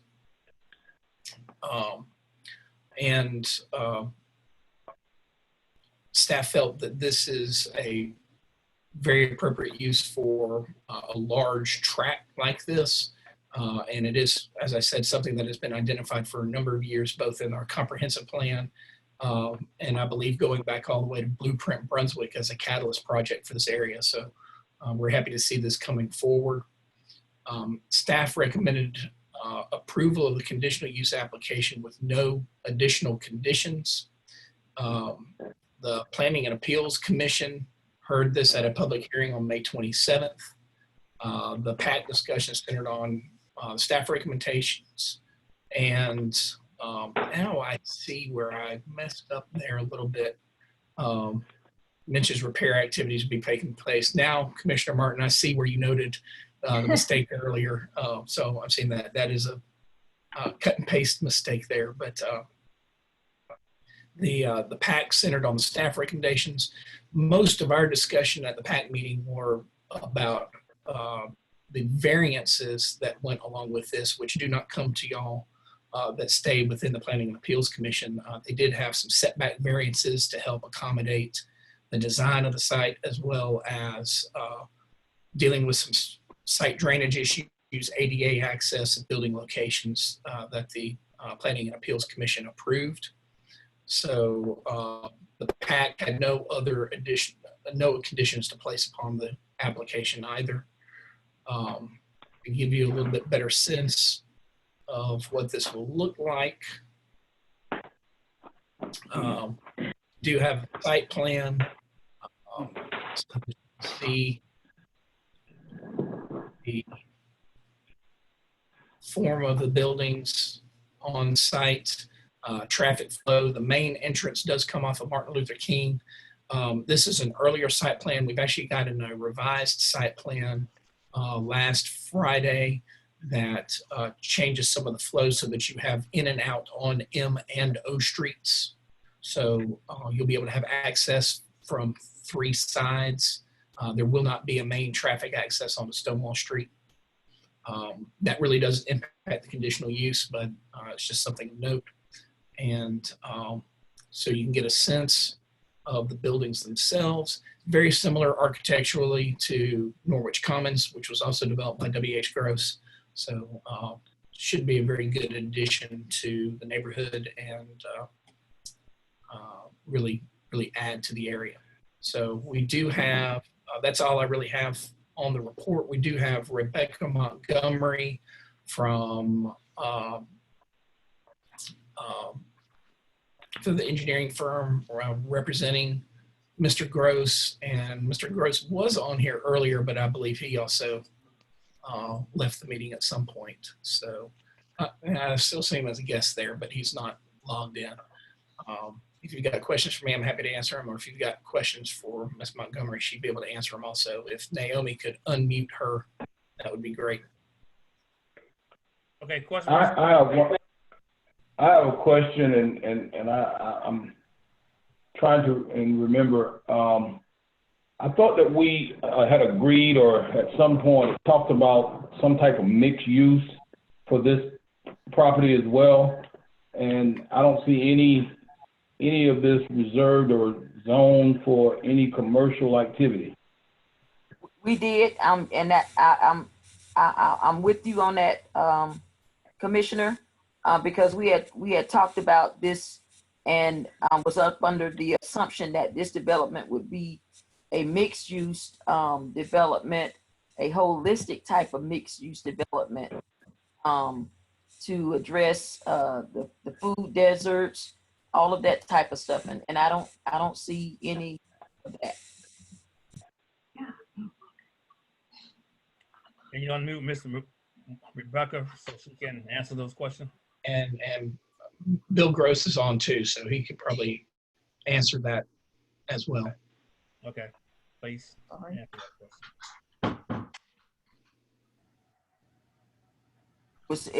I thought it was going to be more of a holistic type of approach for. We talked about that. You're right. That area. That was the initial understanding. I was a funder. It appears the whole concept has changed here. Yes. The whole package has changed. Well, and I'm sorry we can't hear directly from Mr. Gross, but perhaps there were some restrictions or requirements or things changed on the application, because it has been a long time in the making, and But it would be good to know that information. Commission, Mr. Gross and Miss Rebecca is unmuted. They can speak. Mr. Gross, please share your comments with us, please.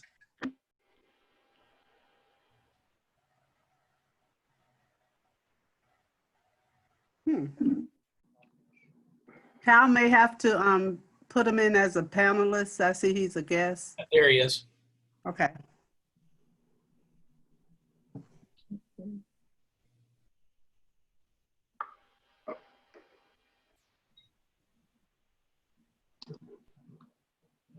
He's not unmuted or something. We can't hear him.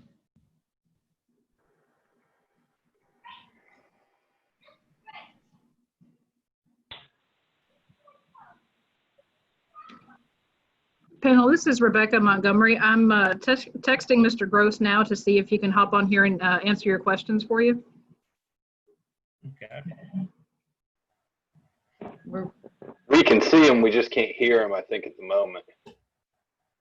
I believe he must be having audio trouble because he is unmuted. Yeah.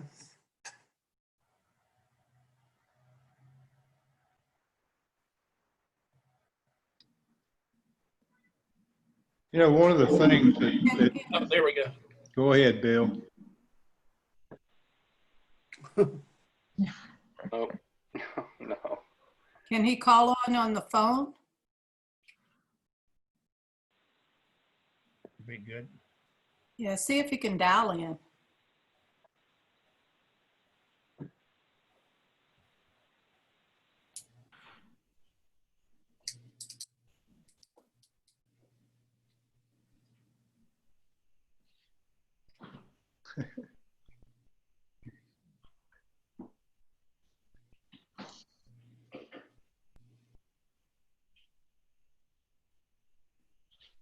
I'd like to make a comment while we're waiting on him. One of the things that I really like about Norwich Commons is that you don't have any access from Norwich Street. And I think this piece of property lends itself for ingress and egress perfectly to do the same thing, to keep in and out traffic and hopefully stop traffic accidents there on Martin Luther King. You've got the two side roads with ingress and egress access, and you've got the back road back there. So I just, to me, again, if you think in terms of Norwich Commons, it's super that you take the people that reside there and they go to the light or either the stop sign there. And no telling how many accidents that prohibits. And I think it does have an egress, ingress coming off of MLK. Isn't that what you said, John?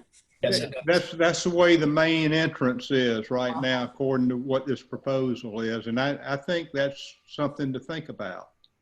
That's what I'm saying. Okay, you're saying that you don't think it should come off of there? Well, I think it works so good the way you have it at Norwich Commons there, and you don't have any traffic accidents that way. And you have people traveling pretty rapidly there when they cross L Street. I think I'm with you, Johnny. I think if we put that entrance back on the Stonewall Street side and from the from N Street on that side, it'd probably be a lot smoother as far as getting in and out. Yeah. Because if you're coming out to MLK and you can only make a right. Yeah. So there's no way you'll be able to go south. You can only go north. Right. Oh, it looks like Mr. Gross is back connected. Bill, can you hear us? I can hear you. Can you hear me? We can hear you. Sir. Hallelujah. Hallelujah. Loud and clear. Thank y'all. Mayor, Council, thank y'all for the consideration. As far as the use goes, let me tell you, the way that this project is being funded is with the CDBG funds and with tax credits. And so the tax credits specifically are for residential. There's no commercial included at all. In an earlier application several years ago, we were talking about leaving an area for a farmer's market. There was no way we could include that. The application just would not allow it. We do, however, have a designated area on site for what will evolve into a very nice community gardens that can be used as a co-op site for food or a small farmer's market, but not as profit, not a profit or a grocery store or anything like that. And as far as the engineering design goes, we could certainly reconsider that if it's an absolutely imperative. But this site is much more linear, where the Norwich Commons was a square site. So the engineers have to design it based on traffic flows and all kinds of things, of course, water and sewer and what have you. We're set to close and buy it from the Urban Redevelopment Agency this Friday. So, we're locked and loaded. The building plans have been submitted. They're under review, and we're ready to break ground here in a matter of weeks. So, anyway. My question is this. Could there be some consideration to flip the entrance from MLK to the Stonewall side in that roundabout there? I think we could probably, I know we can evaluate it. Rebecca is with the Thomas & Hutton Engineering, and I don't know what the implications of that may lead to, but it could certainly be considered. Yes, sir. Bill, the other question I have, and I think I understand part of the reason for it is on the MLK side, is all the fronts of the buildings are facing towards MLK, and it is very nice. I like that feature. Will the cars still be able to parallel park along MLK like they do now, or is that not going to be an option as you come up down that stretch of MLK? Rebecca, didn't we retain the parallel parking that's existing except for the entrance? On Martin Luther King, we made no changes to the parking that's along that street, with the exception of the installation of that driveway there. So you are correct. For all intents and purposes, the existing parking is not changed by this plan. So you would just hash off the areas where you need clear sight to pull out right there. Yes. Well, there is no parking on that section of MLK. There's a lane for parking there though for I was gonna say.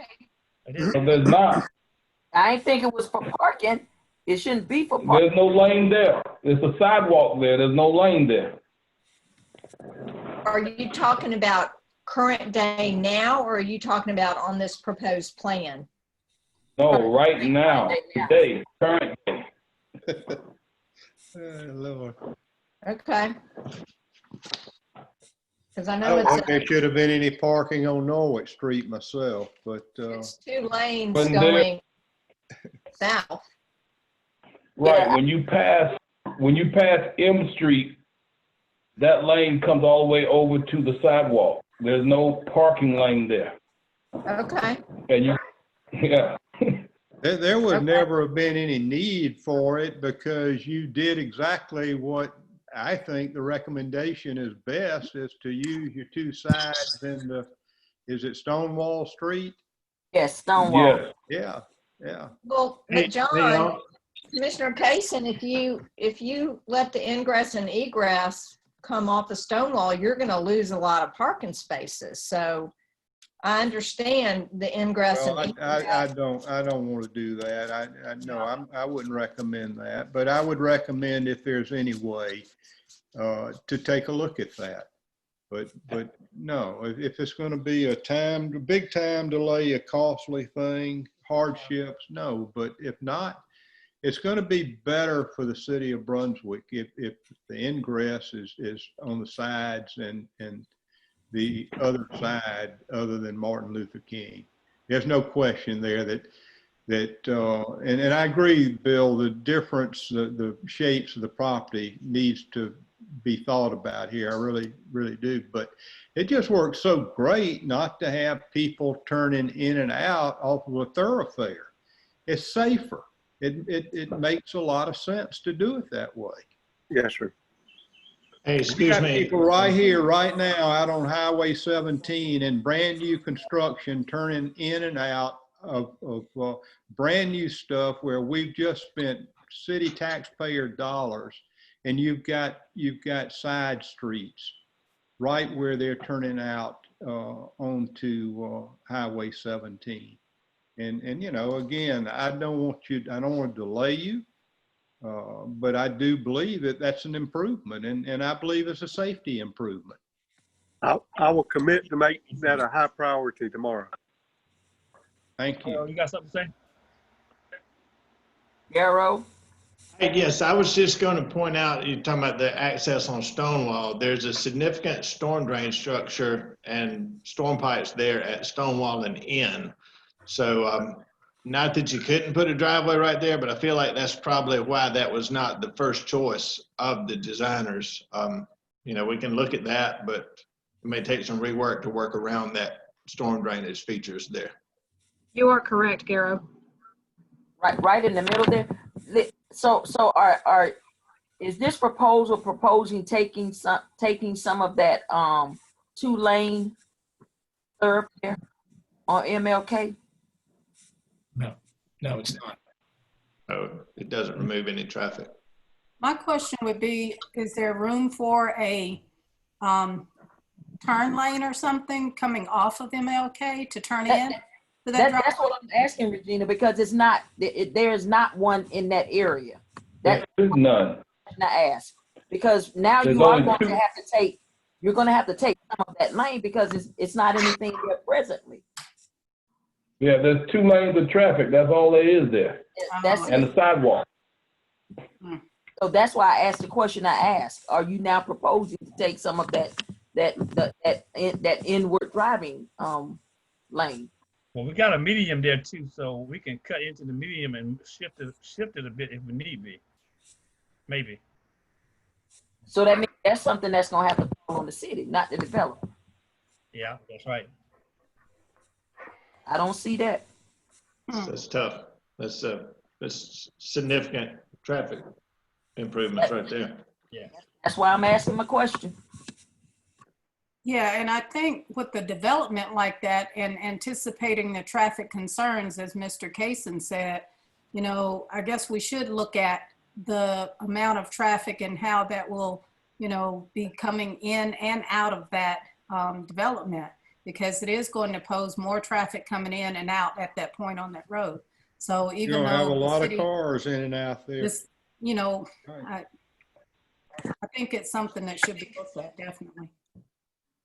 I totally agree. Well, I'm like, I know, like Mr. Kaysen said, when folks leave that traffic light on the corner of L and MLK, they zooming down there, and if you got all of a sudden people coming out of an intersection in the middle of that street where there is no, N Street doesn't go all the way through. M and O Street, they go all the way across. Nobody slows down through there. And like Johnny said, At the very least, we can look at signage and possibly not necessarily traffic lighting, but maybe some caution signs or something along that way, and, you know, cautioning people about the left turns or persons entering traffic. yeah, because you're only going to be able to make a right turn out of there or in there. You either making a right turn come in or a right turn when you go out. You can't go left because you can't go across the median.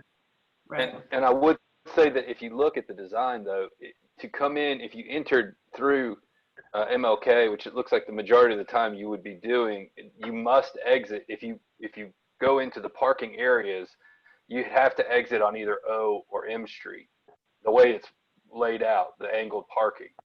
So you would hope that there'd be very few people. The hope I would assume would be that there'd be very few people exiting out of the Martin Luther King Jr. Boulevard egress, because if they came in through that, went around the traffic circle, they most likely would either be looking to park. So if you look at the design now, the exits would be M and O, and that might help some to not have a lot of in and out on MLK. That makes sense.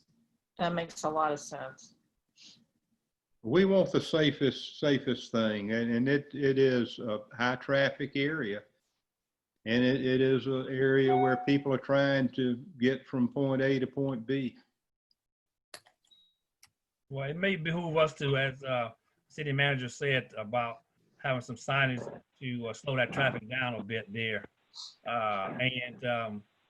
The city attorney, realizing that this contract is getting ready to be signed with the URA. Closing. Yes. Oh, Yes, it's the closing is on Friday. It's currently scheduled. We've done quite a bit in the past, I'd say 48 hours, to make sure that stays on track.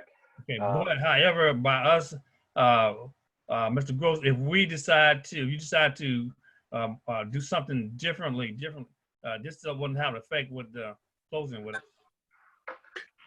it? No, sir. As long as we have our zoning approval and our use permit. But I mean, I'm certainly willing to work with the city manager, city engineer to resolve any concerns. Okay.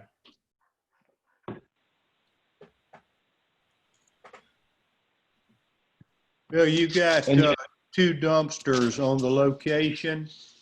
They're going to be provided for residents. There's going to be no charge there. They'll be part of the home. Are you going to have a homeowners association, or how are you going to do that?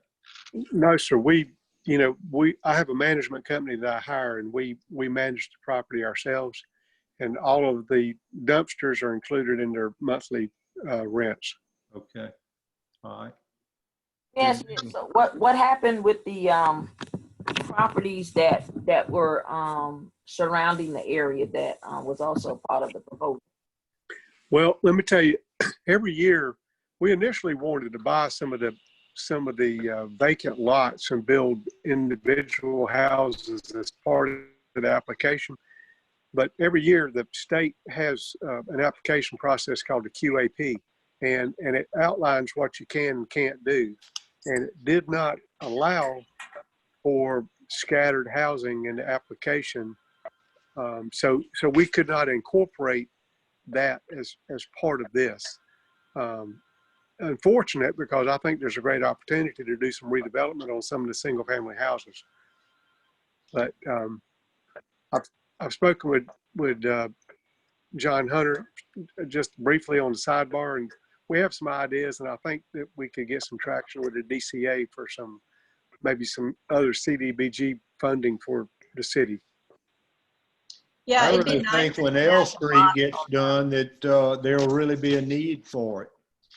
Excuse me, Felicia. No, I was just going to say it would be nice to come out of the box a little bit on some scattered housing using our existing housing stock. Yep. Are you talking about building new homes, or are you talking about rehabilitating some old ones? Probably some of both in a 1 to 2 block area. Well, we had the funding from Norwich Commons that was left over, and we could earmark some of the other things out of this project just as well for something around that area just as well, and actually do something with it this time.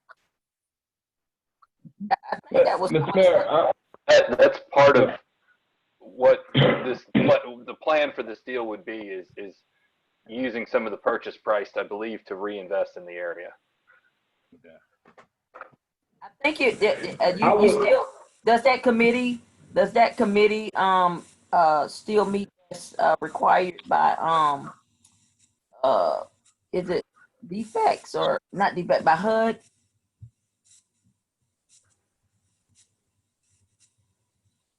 I don't know. It's DCA. That was required as a part of this application process. Ms. Harris, this is Bill Gross. Yes, the application process was in conjunction with, with the state who administers the CDBG funds that came from HUD, and they're sistered with tax credits, state and federal tax credits that are administered by the DCA. Yes, there was a committee that was put together that was to give input regarding the usage of some of the dollars coming into this this development. What happened with that committee? Are you talking about the committee that you guys had, the City of Brunswick? Yes, that we appointed some of the people to sit on the community that were to give input as far as. I think it's at the community transformation plan. Is that, I believe, Commissioner Harris, is that what you're trying to referencing? I think it may be. I'm not quite sure what it was called, but I know it was a community. So I think part of there might be a little bit of confusion because there was two applications that Mr. Gross's company submitted. The first required was for the low tax income credits. That required that board or that advisory group to be put together and have the city appoint people on it. So when that didn't come to fruition, the second application by Mr. Gross was for the DR funds. That is the one that is being approved. That is the one that we're taking into consideration and moving forward. And that community transformation plan was not included in the second application. And I think, Mr. Gross, if you might be able to confirm that. I think that may be some of the confusion's coming from. Well, and it is, and I apologize for not doing a better job explaining it, but I mentioned the QAP. Every year, the state, they modify a QAP, so it's different from year to year. And so what applied 2 years ago didn't apply last year and not this year. So you have to adapt the application every year. And so a couple years ago, when we made an application, we included part of that with the transformational, and we were supposed to have a community quarterback if we got. That's what I'm talking about. Try to make that transformation. Okay. Well, yeah. That application we didn't get it. So now that helps me because I'm still under the premise that we still had that quarterback committee, the transformational. So Commissioner Williams, the stuff that we were initially thinking of fell up under that transformational community portion of this project. I was going to ask that question too, and I was going to also ask that, like the funds that we have for Norwich Commons, could and it's the same thing happens with this particular project, could any of those funds be used to develop anything commercial in that area, be it a convenience store or a grocery store or whatever? Well, I would say.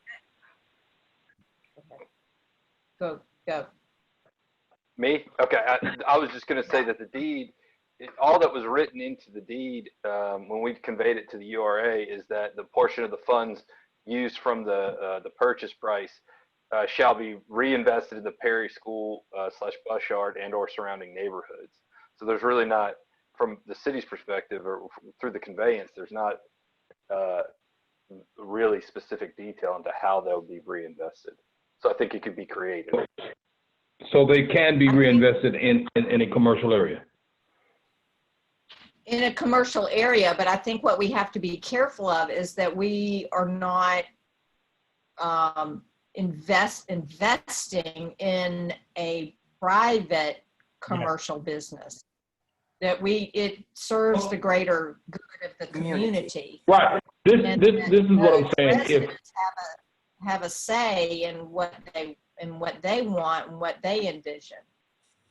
Right. I'm saying if we invested in or we built the city, I don't know how to put it into words, but a developer came in, we loaned funds or however we did it to have that development done for a commercial use.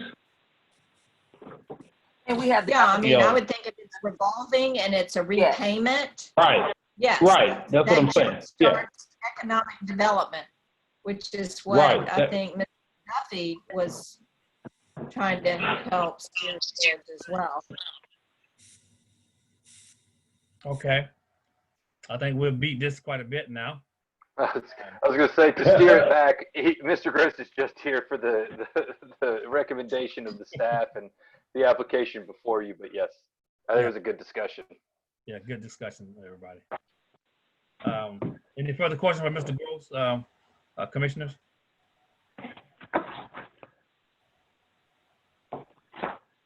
All right. only thing I would add, Mr. Mayor, is what Johnny said earlier and what Gerald said. If they would just give consideration to the Stonewall Street entrance and egress, I think we'll be on track and moving forward.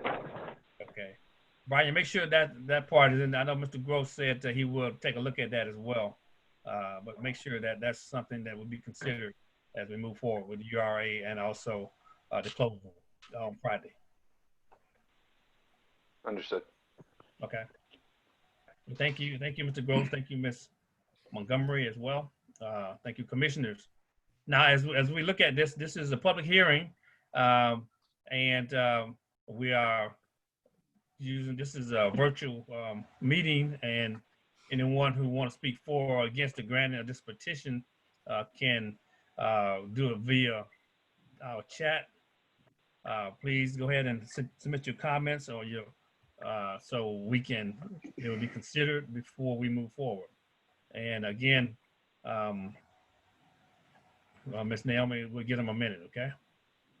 Mayor, I have one. It's from a Devon Austin. Mhm. He said, within the history of this neighborhood, in what way will you memorialize the school that was once there?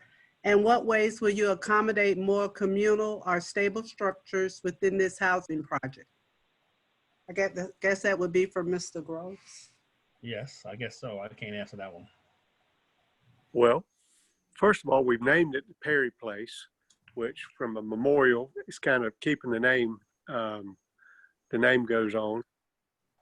And part of what we do, and I think North Commons is a great testament, is we have activities that residents participate in. We have programs, we have opportunities. We have the community space there where folks can have gatherings, whether they can have church functions, birthday parties, family reunions. We provide facilities there at no cost for the residents that they can have. The whole concept about doing affordable housing is to help create an environment, clean, healthy, safe, economical, very energy efficient housing, so that it can help people really, have a better life and for them and for their children. And part of that is creating environment for communal space activities, whether it's gardening outside or book clubs, reading clubs during the summer. So we have a whole litany of activities that as a management company we provide. And I'll be glad to give you, send that across tomorrow of some of the activities that we do at Norwich Commons and the ones that we propose for Perry Place. That'll be good. We can put it on our website too as well. So okay. Access that. How long have you actually been open at Norwich Commons, Bill? I think it's about 5 years now. And I want to commend you. It is absolutely exemplary. It really is. And well, thank you. I mean, right down to what I'm talking about, the traffic thing, that it just was so well thought out. And in 5 years, we should all be very proud of that. Thank you. And look forward to another one. Yes, sir. Thank you. Okay. Are there any other comments? No, Mayor, that was the only comment so far. Okay. All right. Got a question. How many units going to be in this project, Mr. Gross? 56. 56. Yeah, we are very much in need of more market rates housing in our community. We realize that our Brunswick Housing Authority properties are overfilled as well, and there are people busting at the seam with waiting to get into housing, and when we find that we have inadequate housing stock all across the city, and it'd be a good thing to try to provide some very good housing stock for our citizens. I think that'd be a great thing, because I know we definitely need it. There's a housing project going up behind Big Lots as well, trying to help us dive into this housing shortage that we have here in the city of Brunswick. So it's a welcome project that you're doing here, and we're so glad about that too. It's a long time coming as well. So we thank you for that part. And the L Street improvements are going to make a whale of a difference in how things develop over there also, in my opinion. I'd like to offer a motion that we approve conditional use permit petition number 20-03 at 2301 Stonewall Street for the proposed development. Second. Okay. We want to say something about the ingress and egress, I believe. I think that really is important. Yes, we already made that request, Johnny. Yeah, I don't think it necessarily needs to be part of the conditional use approval. Anyhow, we didn't hear only one item from the public hearing speaking for or against the granting this petition. A motion has been made by Mayor Pro Tem Martin, seconded by Commissioner Kaysen to grant this petition with the stipulation of Mr. Gross, Mr. Corey will look into the egress and ingress of this property. Are there any further questions, comments? Okay, Madam Clerk, please call the roll. Commissioner Kaysen, how do you vote? Yes. Commissioner Harris, how do you vote? Yes. Commissioner Williams, how do you vote? Yes. Mayor Pro Tem Martin, how do you vote? Yes. Mayor Harvey, how do you vote? Yes, that motion carries unanimously. I apologize for not offering you all an opportunity to, as you gave your vote, to add a comment. However, we're running a little late this evening, so therefore we have to move right along. I thank you for your comments. I thank you for your vote. So we will continue on with our meeting. Thank you, Mr. Gross. Thank you, Ms. Montgomery, for your input as well. I think we can make comments when the dedication of the building is done. Well, that'll be fine too. Thank you. All right. Hey, all right. So we're moving right along. You. We're at item number 6. It's been almost, it's been a while since I've been here. Item number 6, rezoning petition number 20-01 from Atlantic Southeast Enterprises owner, petition to rezone parcels at 2000 Newcastle Street from general residential to general commercial. Mr. John Hunter, our Director of Planning, Development, and Code, is presenting once again. All right, thank you, Mayor. This is a rezoning request for 1.105 acres located along Newcastle Street. With our zoning map, the area is outlined in blue. It is currently zoned general residential. The parcels directly to the east are general residential. The parcels to the north on the next block are highway commercial. To the south is general residential that transitions into local commercial, then office commercial. That next block to the south is actually now the location of the new Veterans Memorial Park. And then to the west across Newcastle Street, we have basic industrial. Let's give you a sense of the part of the site that you can see from Newcastle Street. The owner has requested a change to general commercial. The regulations which apply in that district are designed to encourage the formation and continuance of a compatible and economically healthy environment for regionally oriented businesses, financial service, and professional uses which benefit from being located in close proximity to each other, and to discourage any encroachment by industrial, residential, or other uses considered capable of adversely affecting the basic commercial character of the district. Currently, there is no well-defined future use other than it's the desire of the applicant to do a mixed-use development of some kind.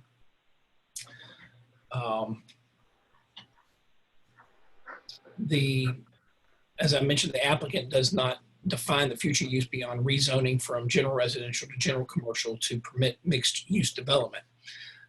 Without a defined development scope, we have to rely on the surrounding zoning as a guide, as well as our comprehensive plan to determine the suitability of the request. The surrounding zoning is mixed. As I mentioned, you go from general residential to highway commercial to basic industrial, then start shifting into local commercial and office commercial as you get closer to downtown. With this mix of zoning all in close proximity, the current general residential zoning appears to be an appropriate candidate for rezoning. To reduce the impact on the neighboring general residential properties, general commercial would be less intensive than the nearby highway commercial, but more permissive than the nearby local commercial. So it's kind of an in-between zoning or transitional zoning. The comprehensive plan really provided us a better look at compatible uses for the area. And within our comprehensive plan, this would be in the Newtown character area. And within that specifically, the comprehensive plan looks at our commercial and kind of mixed use corridors, and recognizes that along the western edge of town, the Newcastle 341 corridor, which functions as a main gateway to Brunswick, is really something of a mixed area due to the waterfront, the rail line. It's got a mix of land uses and architectural styles that are quite diverse, and is a little bit incoherent from a zoning standpoint.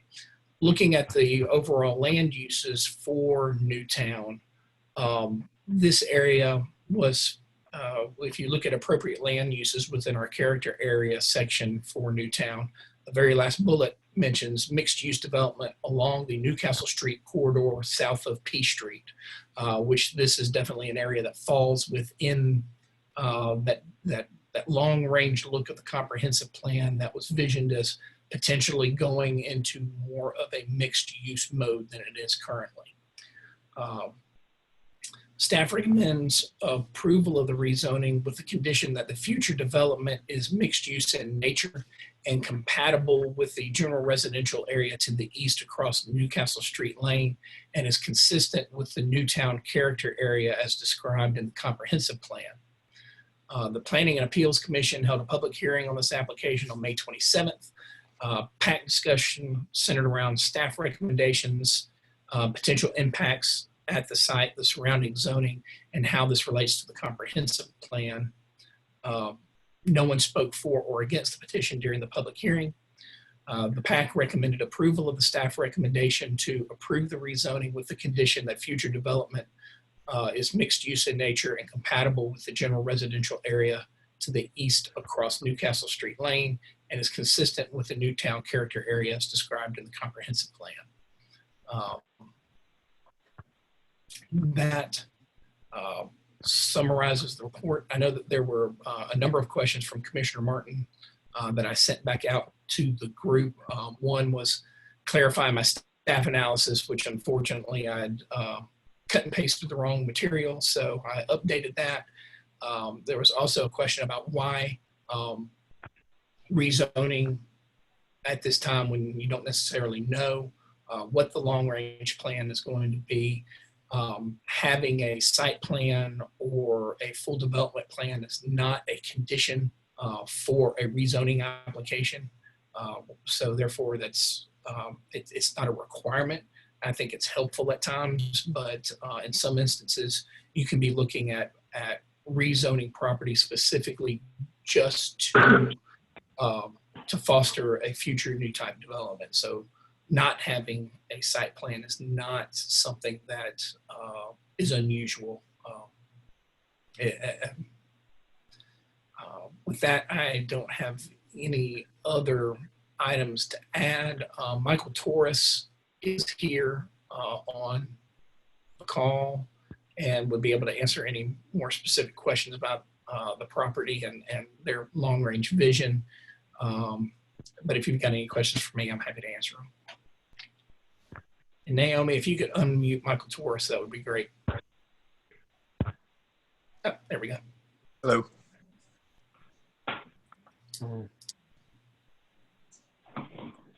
Questions for Mr. Mayor? Yes, sir. Didn't at one time, and I guess Mr. Torres can answer this, they were talking about or proposing some type of convenience store, grocery store, or something of that effect in that area? Yes, sir. That's correct. It was a grocery store. We're calling it light grocery. So it would be an amenity not only to your marine population that you serve, but also to the full community, correct? That's correct. We found out there's not really many places downtown you can kind of just walk in and get a snack. And our boaters have to truck all the way to Winn-Dixie right now, or Walmart. There used to be a gas station there on the corner before they demolished it to build the jail. That never was. And we don't want to just have a gas station though, because we want to be able to offer more services than that. So we're thinking something kind of like the Parkers that they have in Savannah, where they offer hot food and more grocery items. So it's more of a light grocery than just a gas station. Okay. And I know that we're trying to, or Downtown Development Authority is trying to augment the farmers market there. And then the Bernstein has purchased Piddlers right there at MLK and Gloucester, and hope to have Piddler Market where they would have some fresh produce and different things, different offerings as well. I think the more the merrier. I mean, fresh food is, we all need it. Yep. So there's no marine flavor to what you're foreseeing as redevelopment in there. No, ma'am. It's going to be completely independent. We do intend to. The southern corner will probably be where this light grocery will be. And then as you go north, we tend to have maybe some commercial units there as well. We have been working with the Joint Water Sewer Commission that owns the block, the northern block of that. And they said they will provide us access over their property so we can try to reduce the amount of traffic pulling off of 341 into the block. They can access it through the road from their side of the block. Okay. Okay. Any other questions, commissioners, comments? Michael, this is Johnny Cason. How you doing? I'm well. How you doing, sir? Good, thank you. How soon do you intend to get started on something here? Well, we'd intend to start sooner until this COVID stuff happened, and that's set us back considerably. We had been talking with some national brands, and they've cooled off as well. So I don't have a timeline for you, to be honest. I would say not in the next year. Maybe by the time we get the hotel built. Maybe. I'm glad you said hotel and not the convention center. Well, I'm all for it. I appreciate what y'all are doing here, really do. Well, just so you guys know, we have the 24 acres across the street, and we do have long-term goals to develop that into hotels and condominiums and mixed-use development, which hopefully this will be a part, not be a part of, but accent. But that's so much further down the road. We just thought this might be a good start for the community. Have you got It got is? the stuff that Bear Newton was doing back before 07 and 08? So, ask me that again. I say Bear Newton, the architect, was doing a lot of work back before things hit in 07 and 08. Have you reviewed all of that, or are you aware of it? I don't recognize the name. Michael, this is Commissioner Harris. I love what you just said. How are you? I love what you just said because what you have proposed and what you have spoken of just enhances some of the things that we've been talking about and we've been working on for years as far as a hotel and bringing other lodging, potential lodging and bedding taxes to the city of Brunswick, which is and so I'm loving hearing all the information that you're providing to us tonight. So we are happy to have it come and look forward to what's to come in the future. Wonderful. You know, kind of to expand on that, you know, my grandfather was big on getting this jail moved, and his main point in doing it was his concern was that Brunswick would never be able to grow to the north if there was a jail there. And we really feel that with our block, when we develop this block, that commercial is going to be able to expand downtown Brunswick to the north and really hope to really improve downtown Brunswick tremendously. The only question I have is for our legal, for Brian, Corey. And Brian, that would just be the procedure upon which we have date on the application is almost a year old, and the applicant is now deceased. So just from a legal standpoint, does any of that need to be revised, cleaned up, reapplied? What's the status? Well, and I know this question was raised earlier. I think in reality, the applicant, and Michael might be even give a little bit more clarity, it's actually Atlantic Southeast Enterprises, LLC. That's correct. So, you know, it's owned and the application would be within that legal entity. You know, a quick search is Secretary of State website's active and compliant. So there's nothing that appears to prohibit us from going forward and allowing the rezoning because, you know, as an LLC, the legal entity survives and can move on with the process. Okay, all right. I mean, if you're satisfied, I'm certainly satisfied. That was my main question, was just the legality behind some of that, and if something needed to be sort of cleaned up or changed on the application, then we need to get that done. Just so you guys know, my grandfather spent 30 years collecting this block, and we finally got the last piece of it 2 years ago. It's the Monopoly board. It was a long process, and we're glad we finally got it settled. And of course, we way overpaid for the last piece, you know, but that's how it goes, I guess. Those were tenuous times, but if it weren't for Bob Torres Sr. having the tenacity he had in staying the course and blocking the jail, we wouldn't be where we are right now. That's true, Julie. I agree with that. Thank you. Okay, any further comments, commissioners? Okay, thank you, Mr. Torres. Thank you, John. Now, this is a public hearing, so I'll give anyone would like to make a comment, please do so via our chat, and we'll give you 1 minute to submit your comments, and our city clerk, Ms. Naomi Atkinson, will voice your concerns, comments to us as we move forward.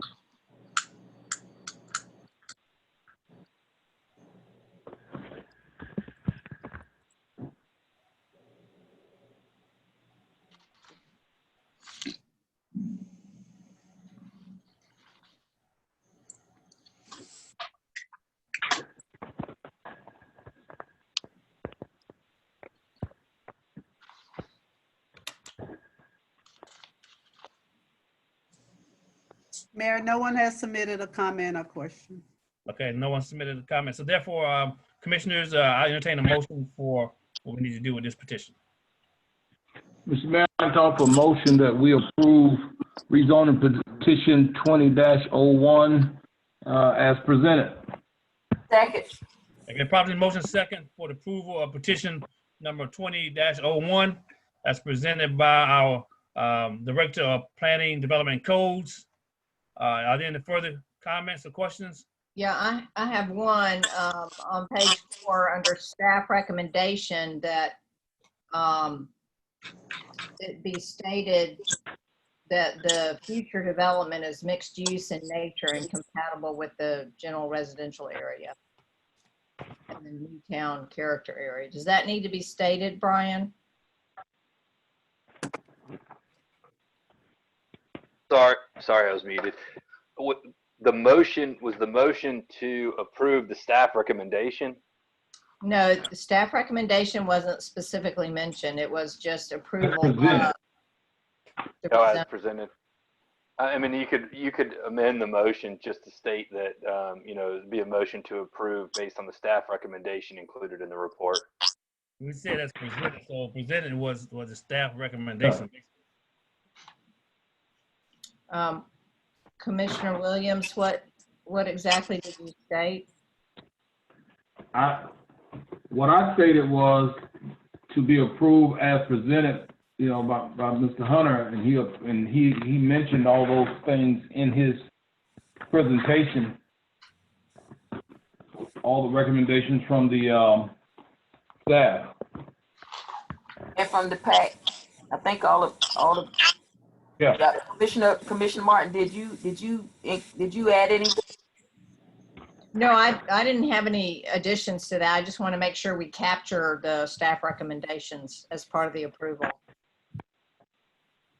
Okay, I think it has been captured by when he mentioned that as presented by Mr. Hunter, and he made mention of the staff recommendations. Okay. Any further comments? Hearing none. Madam Clerk, please, again. Commissioner Kaysen, how do you vote? Yes. Commissioner Harris? Yes. Commissioner Williams? Yes. Mayor Pro Tem Martin? Yes. Mayor Harvey? Yes, that motion carries unanimously. Thank you, everybody, for that. Thank you, staff. Thank you, Mayor. Thank you, Michael Have a good Torres. night. Appreciate it very much.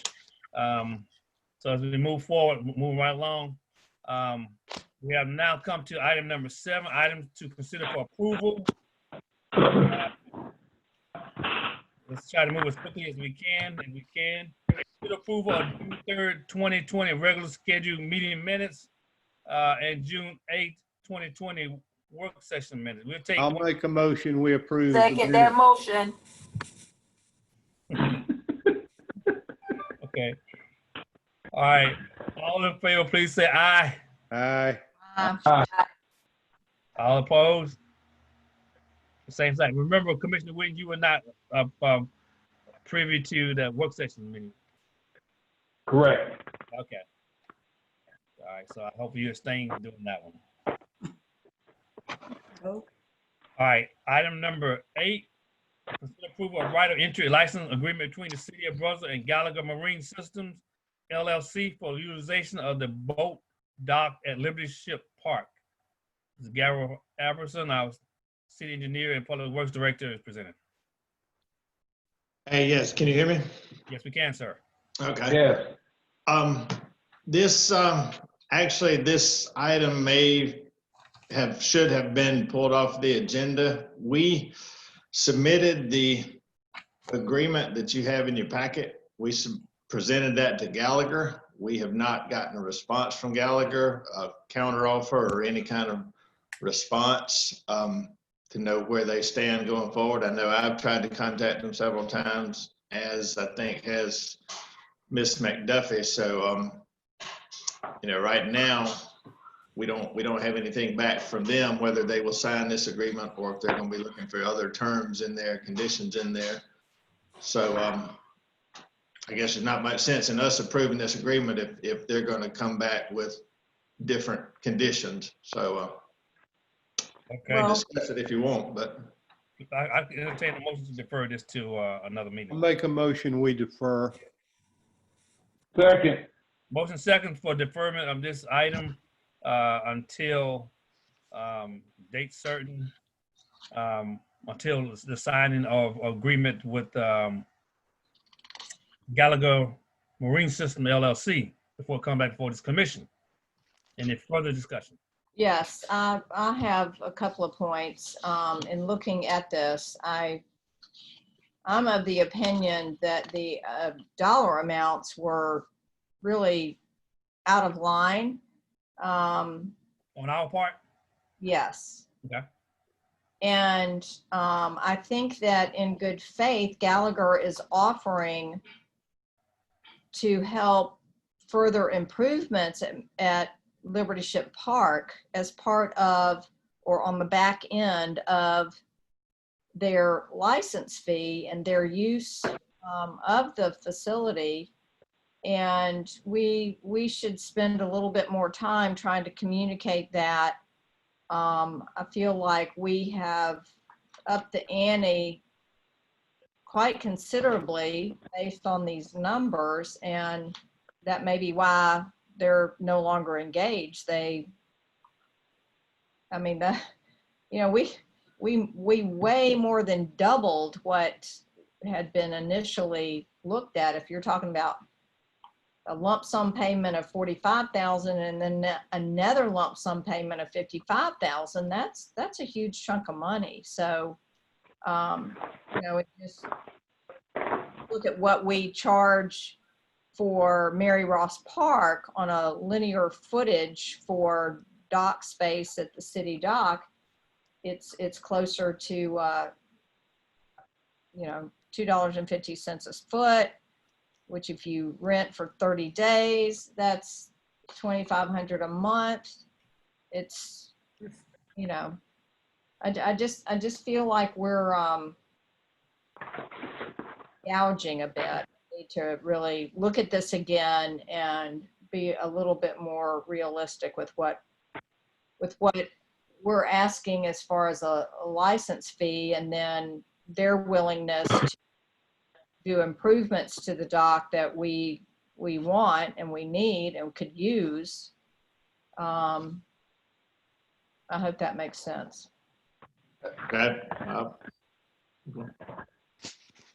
I think it does. I think that, but part of it is that we anticipated or we hoped that there'd be a back and forth negotiation. And we haven't, it seemed like they were concurrently, I still don't think they're going to leave us in a lurch, that they're going to come back with a good faith offer, but we had hope for sort of a counter offer on this, and we didn't want to start from a position of coming in too low. And I also felt like the direction the last time we discussed this was to go back and try and negotiate. We just haven't, it's kind of hasn't had enough time in between to sort of get that back and forth going.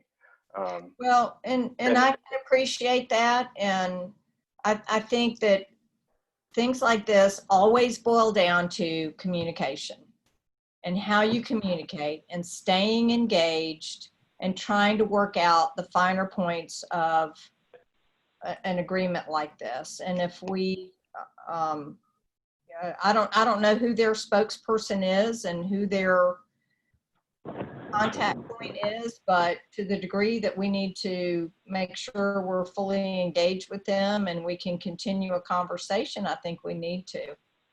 Commissioner Martin, I contacted Mr. O'Brien, who is their spokesperson, but he said that any communication that we send has to be sent to London to their insurance agents, and they are the ones who consider those proposals. So they were waiting, and they said normally 7 to 10 day response time, which it's been about a little over 10 days, but we will contact them again and basically indicate that, we want to be fair in the process. And we did convey that, I think.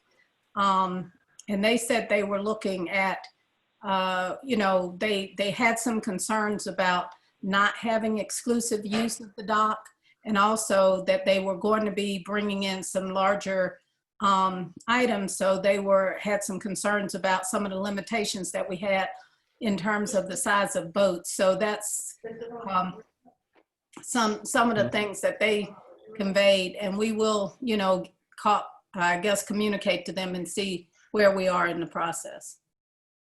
Okay, and Garo, my question related to all of that would be, are we utilizing, say, contacts at DNR that might help us,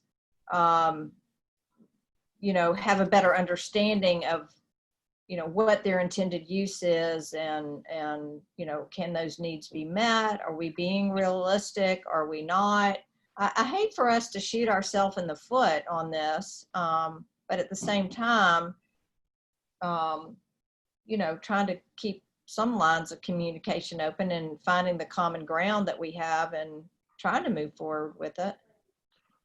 We did have some discussions with DNR. Doug Haymans at DNR kind of initiated this negotiation with them, if you will. And Doug was, you know, pushing for the dock addition and the dock expansion.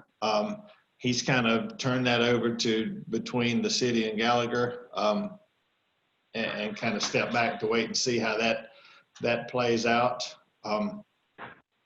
As far as use of the dock, you know, I don't know if I've heard that they have looked elsewise at another place, and maybe they don't need continued use, so we won't be looking at use past September, past the term of this dock. So, you know, maybe we're just looking at a one-time license fee for this, which, you know, then we could go back and discuss with DNR about how to best make the improvements out of that license fee.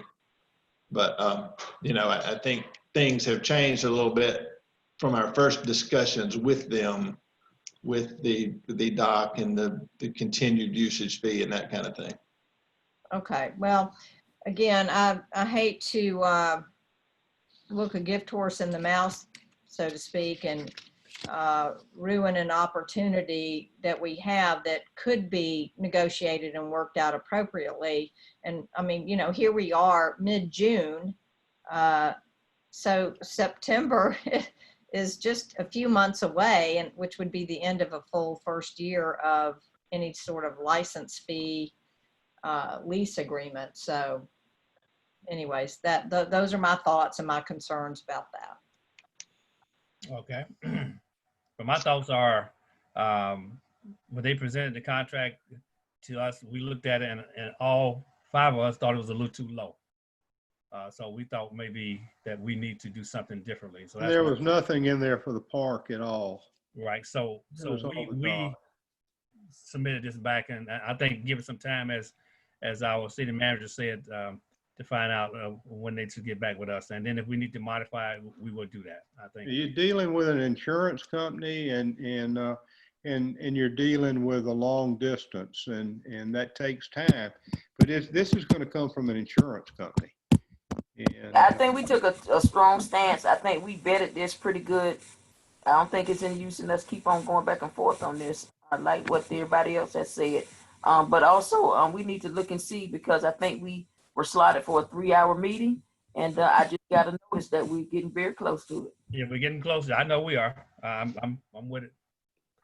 Okay, so we have any further questions, comments? Ariel. Not, hey, I entertain a motion, please.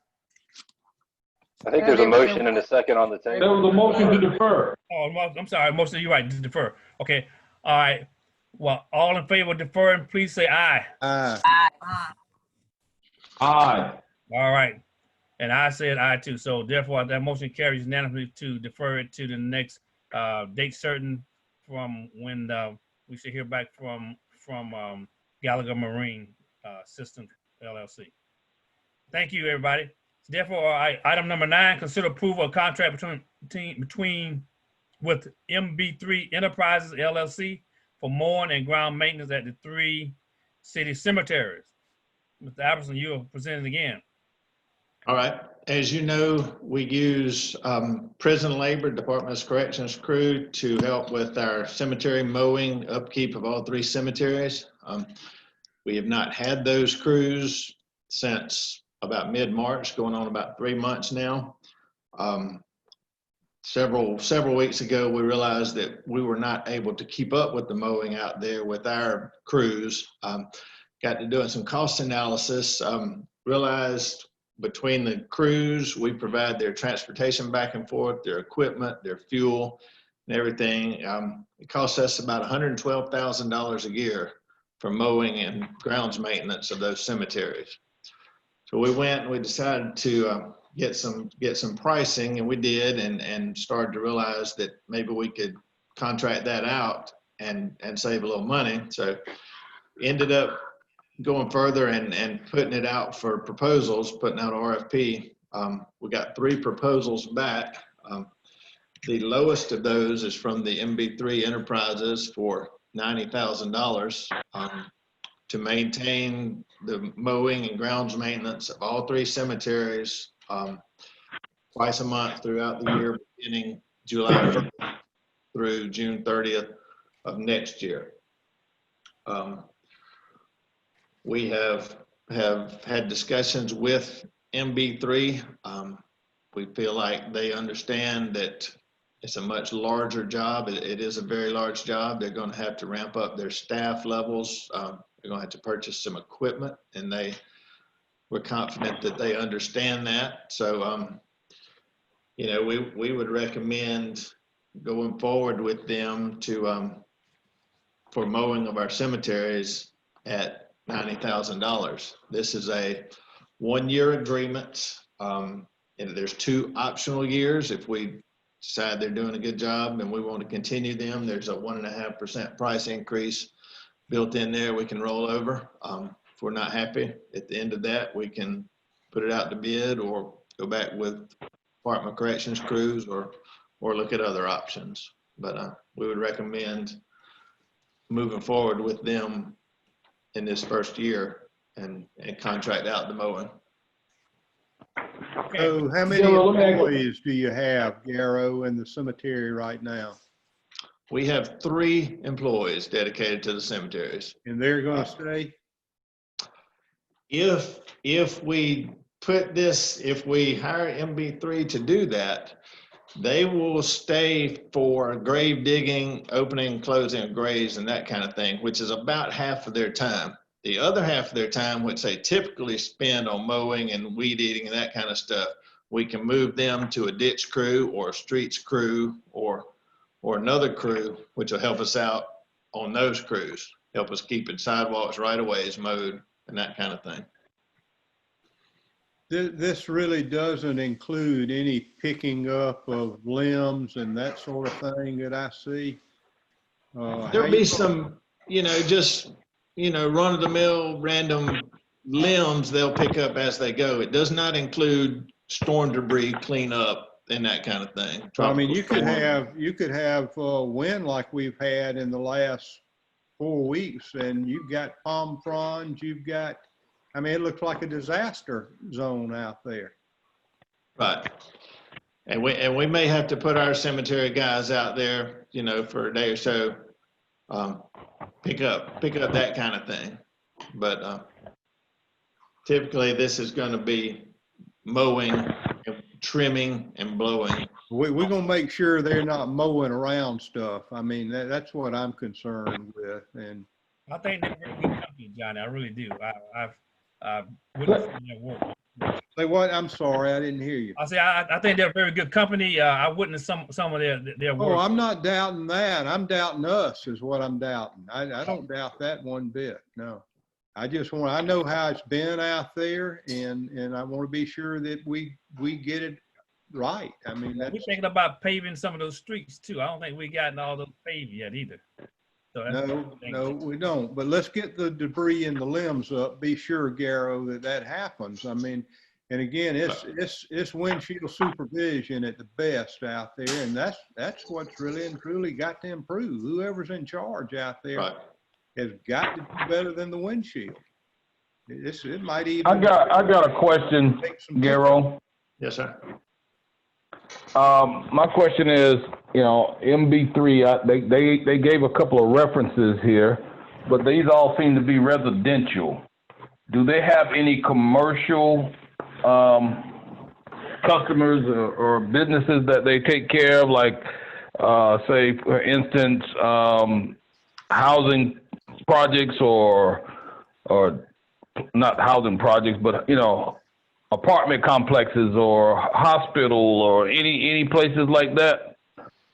They have not discussed any of those, and that was part of our concern going into this with them, that their references and their experience seemed to be residential, and we wanted them to understand that this is certainly much more than residential. This is going to be a full-time job for them, basically, and they did assure us that they understand that. That's my concern.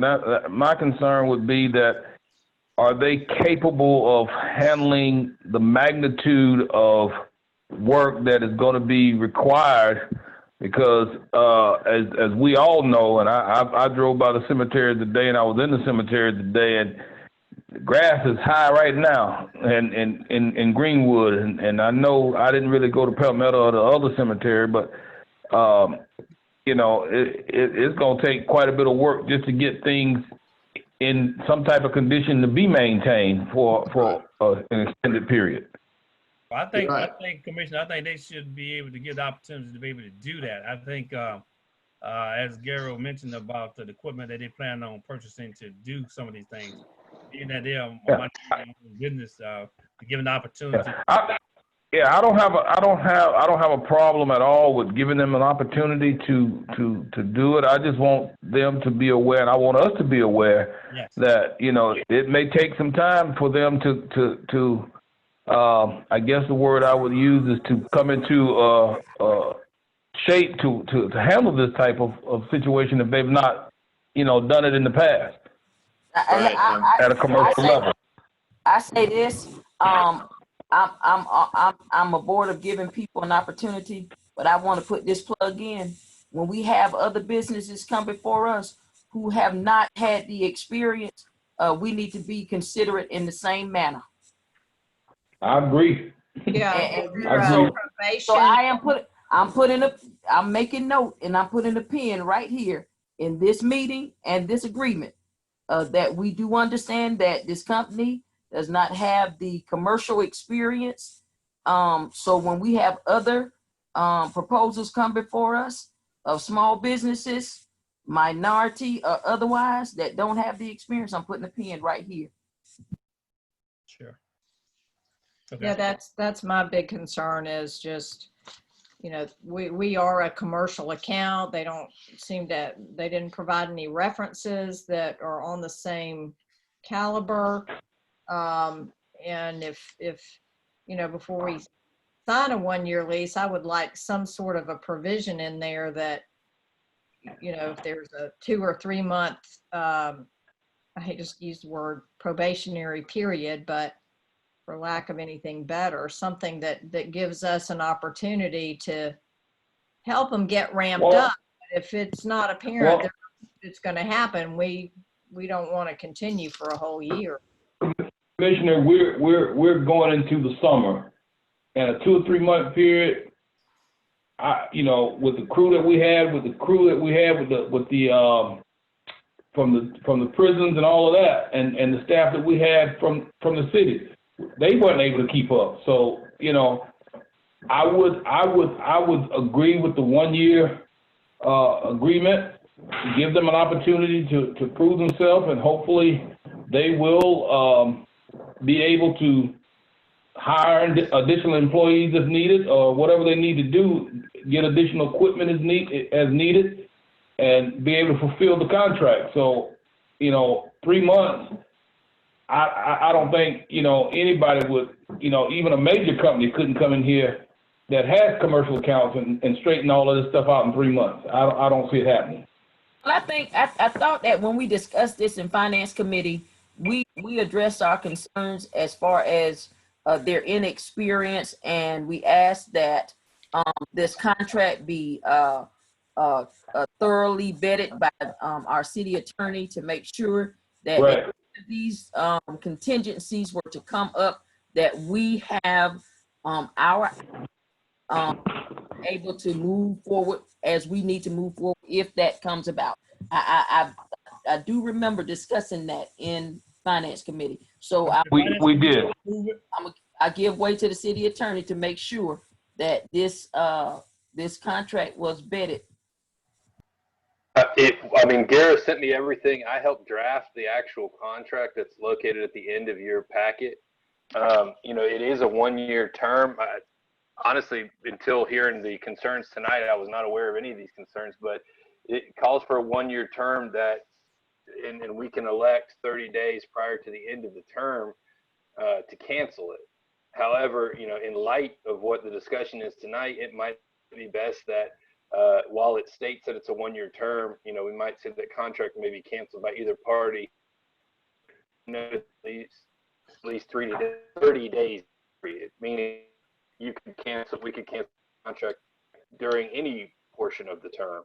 But when I looked at the RFP, the response, and then drafted the contract, it appeared that I thought that we would want the stability of a 1-year term, and that if we weren't pleased with their work, that we'd be able to decline renewing it at the end of the 1-year term. But if we want a more stringent termination policy, I'd be happy, if it's the will of the commission to approve it tonight, subject to, my revision to the contract. I think the 1-year term is good. That's me personally. Everybody else can chime in. I think that if you vetted it and looked over the contract, made sure that everything was good, I'm good with it. Okay, the finance committee, what did you guys say? Did you guys turn it over to the city attorney? Right. We wanted to make sure that the terms of the contract were negotiated, and that that everything was in the scope of work and everything was put in the contract, and that that we at least give them, we agreed to a 1-year term. I think that's what Garrow asked us for, and we agreed to that. Continued upon the city attorney taking a look at the contract and making sure that everything was legal and binding. Okay, thanks. Okay. Carol, I want to go back to a couple of technical things that I wanted to ask. I really wasn't through asking. Does this really include doing the work within the cemetery plots? Yes, sir. It would include everything that our crews or the corrections crews are currently mowing. So yes, sir. Did you get an estimate from them of how much time that they figure they were going to do? Because you've got 26 visits per cemetery per year. And right now, those weeds are out there. They're waist high in places. It's despicable. It really is. We can't afford to not be sure of what we're doing here. And another thing, a technical point is back there on that canal at Palmetto, we just let it go back to where they'll be doing drug deals back there. And all that needs to be caught up.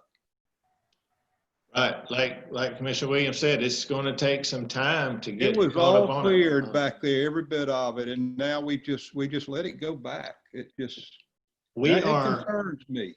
Right now, we are 800 man hours per week short of where we were at this time last year, between temporary labor, Department of Corrections crews, and shorthanded on our end. So that's about 20 people a week that we don't have right now. So we simply are not able to keep up. How many people are they going to have out there for their 26 visits per cemetery? That'll be totally up to them, Johnny. Yeah, that's up to them. Well, no, but it needs, technically, we need to ask the question, because we know that we've had 9 and we weren't doing a good job. So we need to ask the question. It is up to them. You're right. I agree wholeheartedly. I did ask the question, and they part told of me this proposal is what it ought to be. they told me they planned for a crew of 7 to be out there. So. That's We're it. Well, sort of behind the 8 ball as far as I'm concerned, and we have just let it go to heck in a handbasket out there. So we And need to do I think this proposal is gonna it's gonna get us caught up. Garrow, I mean, he vetted it with us and stuff. It can't be any worse than where we are now. We get it, and let's get it going. I think so too. I think we should give the MB3 an opportunity to show us what they can do. It might surprise us.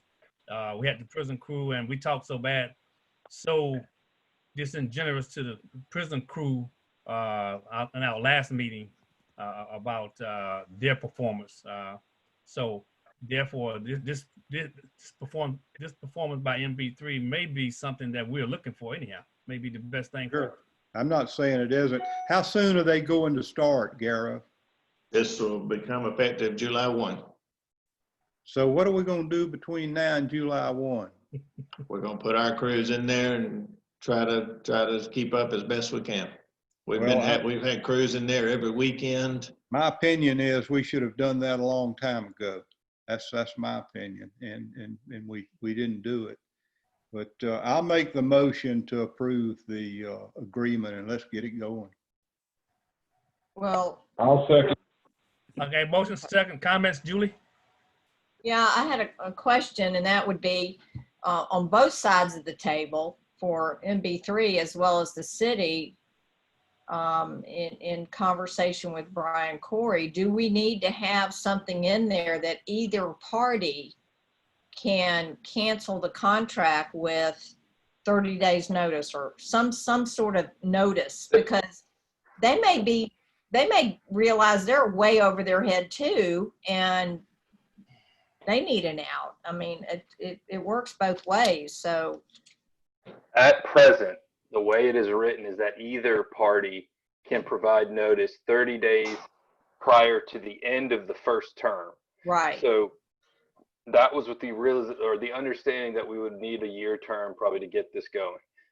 I guess what I was saying earlier is that if it's the will of the commission to say we might want a little bit more flexibility here, then we could put in, or I could make a revision to the contract that simply removes the end of the term portion and say, either party may cancel this contract upon 30 days written notice, and leave it at that. But as written, it says at least 30 days notice prior to end of term. Right. So it looked, July 1st to June 30th, 2020, we'd be looking at somewhere in May 2021. So we'd be looking at somewhere, yeah. So it's in there right now that either party could not renew it essentially. But if it's the will of the commission, there can be a termination policy that, and I think it would only be fair to allow for both sides to have that ability, but it's not in there presently. Okay, I would feel more comfortable if it were. And certainly I think we should give every opportunity for this group to do a good job, and we want them to do a good job, and we're behind them, and to the degree that we help them, over the goal line to get ramped up and moving forward, I think we should do that. But at the same time, if months go by and it's pretty obvious it's not working, then, on either side of the table, I think we need that flexibility. Maybe it'll never be called into action, but I feel like we need that flexibility. Well, that lets them know too that they've got to produce. We need to ask for that. I agree wholeheartedly. Yeah. The main concern I've got is that we turn the cemetery over to them in better condition than it is right now. I really think we need to go for that and get it done. Okay, are we going to amend this motion, or are we going to continue? Can you hear me? I hear you. Yeah. You got a motion and you got a second. I do. Are you going to amend the motion? Oh, I don't need to amend the motion. It's okay. Garrow tells me he's going to get it caught up and I understand that, but no, the motion, the amendment would have been to add the clause and take away that clause in the 30-day clause. Yeah, that's fine. Sure, right. Absolutely. Strike out prior to the end of the term. Right. You go 30 days with your cancellation for either parties. I agree with that. Thank you. Work with Brian to get that done. Yes, it shouldn't be a problem at all. Okay. All right. So the motion is to award the contract to MB3 with stipulation that they can cancel 30 days. Either party can cancel, give each other 30-day notice of cancellation. 30-day written notice. Yes. Notice, yeah. That's the motion. Yes, sir. And the Second. Yes. Okay. All right. You heard the motion that's been presented. Any further comments? Hearing none. Madam Clerk, call the roll for me, please, quickly.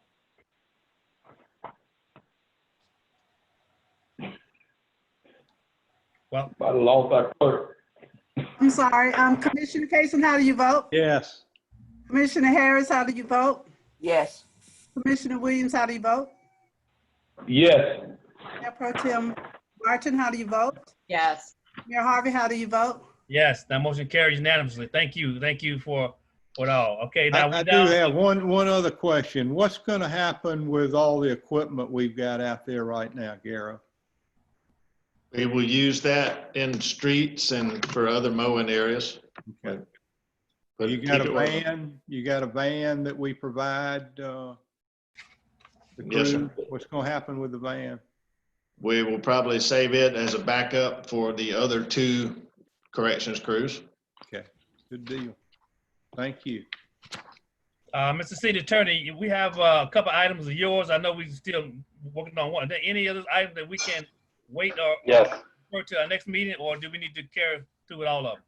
No, we can defer the item number 12, the mutual aid agreement. I have not gotten confirmation from the county that they will be taking, well, I know that they're not taking it up tomorrow night.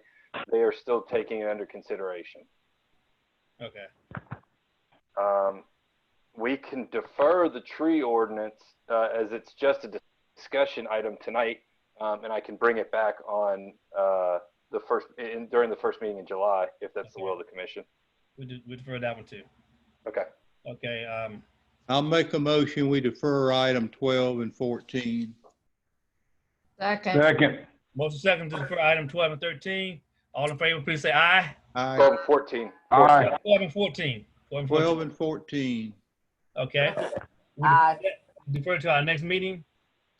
Yes, Yes. that'd be fine. Yes. All right. All right. We're down to item number 10. Consider approval of contract between Georgia Department of Corrections for service of inmate labor crews. Mr. Garrow Alverson is presenting that again. All right, this kind of goes hand in hand with the one we just discussed. As you know, we have in the past have had 3 corrections crews for, we have had a cemetery crew, a ditch crew, and what we consider a skilled labor crew. This is an item to simply renew that contract. Since we're contracting out the mowing, we will cut that back to 2 Department of Corrections crews. Their cost of those crews is going up approximately $10,000 per crew this year. So for 2 crews, the total cost of the agreement will be $98,636. We will get 2 crews. We will use one of those in ditch maintenance, sidewalk maintenance, and we will ask for the other to be a skilled labor crew to do some carpentry or concrete work, sidewalk work, and that kind of thing. I think Commissioner Martin in her email asked if there was a definition of skilled labor with them. There's really not a definition. They try to, with that, send a guard who has some experience in carpentry or masonry and that kind of thing, and put inmates on that crew who have that kind of work experience, but there's not really a definition of skilled labor with that. But this agreement will be for 2 crews at a cost of $98,636. In talking with the warden over there last week, we're not sure when we'll get those crews back. This agreement would become effective July 1st. He says they have a meeting scheduled for mid-July, around the 15th, to discuss when they can start sending crews back out. So, I really don't look for us to get them back before the 1st of August at best. Of course, we're not paying if they're not coming. So, but we're still probably 6 weeks away from getting their crews back on site. Well, Okay, as we look at this, commissioners, do you want to approve the contract with inmate labor for moving forward for next year? Well, I have a question, and that relates to Exhibit A, the scope of services on page 4, where they give us a maximum. Like they'll say, they'll have a maximum of 10 offenders on the work detail. Can we not ask for a minimum? I have in the past, and they've soundly rejected it. There's just not enough consistency of eligible detail members that they can provide a guaranteed number at any given time. I mean, I understand the maximum because you can only have so many of them from a safety standpoint, so many a vehicle, blah, blah, blah, blah, blah. But I feel like we sometimes end up on the short end of the stick because, I mean, maybe they send 3 people and that's the crew for that whole week for 4 days. And their hours are so short because they don't come on Fridays and they don't come if it's rain is in the forecast. or inclement weather. They are, and we track that. We track how many inmates they bring each day and how long they're here. And we kind of run that and run it with a cost per man hour. Okay. And they're still lower than what we could hire somebody for, significantly lower than that. So, Well, that's good information to know because that's a huge part of the consideration. And I'm not poo-pooing, what they provide because they have provided a huge service and been tremendously helpful. So, but yeah, those were my. I think we could ask again since they are asking for a $10,000 increase, and having 4 people as a minimum to me is not unreasonable. we can talk to them. I guess one thing concerns if they don't have the 4, and so, okay, we can't meet your minimum, we're not sending them. Then we got to account for, okay, they came this day, they didn't come Tuesday, they were here Wednesday. So, it kind of adds an extra step of accounting in there on our end to try to confirm invoicing and that kind of thing. Can we Let me ask you this, ask Garo. them about it though? Can we approach them about that? And Well, we can ask for sure. okay. Let me ask you this: does this 98,000 include transportation? No. No, sir. This is strictly the crew or the agreement for the labor. And basically, from what I understand, this is the guard's salary or the officer's salary here. On top of this $98,000, we have to provide a vehicle for each crew, fuel for transportation back and forth. We provide the equipment for Maintenance and insurance. Right, exactly. So this 98 is just the crew itself. And Garrell had provided an analysis of that. That was $122,000. Garrell, did that include the 39,000 or did that include the 49,000? That was included the 49,000, the revised rate. Okay. But it did include the cost of the transportation and the fuel and the equipment and that. Still a bargain. It is. They're still cheaper than what we can hire somebody for. It definitely. Particularly if you get a George Mock as a supervisor. You really got to be. Yeah, he made a huge difference. Yeah. Okay, so did I get a motion to? I'll make a motion. We approve the 2 crews for $49,318. Peace. Each. Yeah. Each. Second. Motion second for the approval of the contract with Georgia Department of Corrections for service of inmate labor crews for the said amount of, said $49,318 that amount right there. per crew, per Per crew. Any further discussion? Okay, no, Madam Clerk, I see you're ready. Please call the roll. Commissioner Kason, how do you vote? Yes. Commissioner Harris, Yes. Commissioner Williams, Yes. Mayor Pro Tem Martin, Yes. Mayor Harvey. Yes, that motion carries unanimously. All right, let's move right along. City Attorney items. Consider approval for the municipal court judge service agreement between the City of Brunswick and Chris O'Donnell, who is our municipal judge. City Attorney will be presenting. However, this has been in our book for some time, and do anyone have any objection to any comments? I think that the changes that we asked were made, and I think from what I've read and what I've seen, I think we're ready to go. Let's move on. I'll make a motion to approve it. Second. Motion second for the approval of the contract between service agreement between City of Brunswick and our municipal judge. All in favor, please say aye. Aye. Aye. All right, that motion carries unanimously. Okay. Item number 13, consider for approval the City of Brunswick policy requiring face covering in city buildings. I think, City Attorney, you got anything to say about that as we move forward with it? You know, it's based on a form template that was sent out by GMA as a suggestion. I think we are complying with the majority of it already. We're providing face coverings when people enter into City Hall. I think the Assistant City Manager and the City Manager can speak to that. We've been trying to help. Part of what this policy does is to try to encourage the city to, you know, utilize telecommunications and try to avoid in-person businesses for the public. So I think we're trying to do our best to funnel people through and in and out of City Hall as quickly as possible.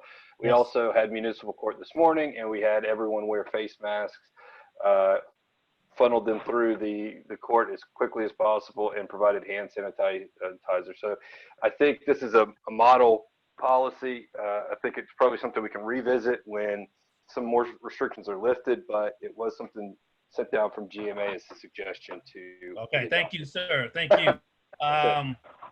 Okay, Commissioner, you heard from our City Attorney. I make a motion, we approve the policy. Commissioner Martin had a question, I think. I had one quick question. It says in the 5th whereas on page 1, that it will remain in effect at least through July 12th. So what does that mean? Is this all about, like, this will be in effect for 15 days and then? Well, it's running concurrently with the, well, July 12th will be a month from now, in essence. So it's running concurrently with what the orders that the governor is sending out. Okay. So presently he'd be, you know, his public emergency, health emergency order is being lifted on July 12th. There's no, you know, so it's say at least then, you know, subject to him extending it, we could also have a vote in July just to extend the policy. All right, I'm fine with that. I just was curious about that. Okay, I got a motion. I need a second. Second. All right, who seconded that? Commissioner Williams. Thank you, sir. Motion second for approval of the Brunswick city policy requiring face covering in city buildings. Any further discussion? Hearing none, all in favor say aye. Aye. Aye. Aye. Aye. Opposes? All right, that motion carries unanimously. Thank you. All right, we're down to item number 14. Excuse me. No, we have come to the end of our regular scheduled agenda. Hopefully, motion to adjourn. I do have a real estate item that is time is of the essence and must be discussed tonight. I apologize, but there's nothing I can do. Okay. I'll make a motion that we adjourn to executive session for real estate. Motion second for adjournment to real estate. All in favor, say aye. Aye. Aye. Aye. We'll adjourn to executive session for real estate. After we come back and we will adjourn our meeting. Okay. Mr. Mayor, if I don't get there, I'm in agreement. If I don't get there, I agree to adjourn. I'm gonna try to get there. I need 3 of you, so please so try. We stand adjourned All now. right. I sent an email today, so everyone should have it. Oh, I was gonna say, did we get our email to do that? Okay. Yeah, Kyle, don't forget to stay on in this meeting so we can come back to adjourn. Excuse me? So stay on this one. Okay. Kyle does. Kyle. I will be here. Okay, Kyle will stay on. Okay, all right.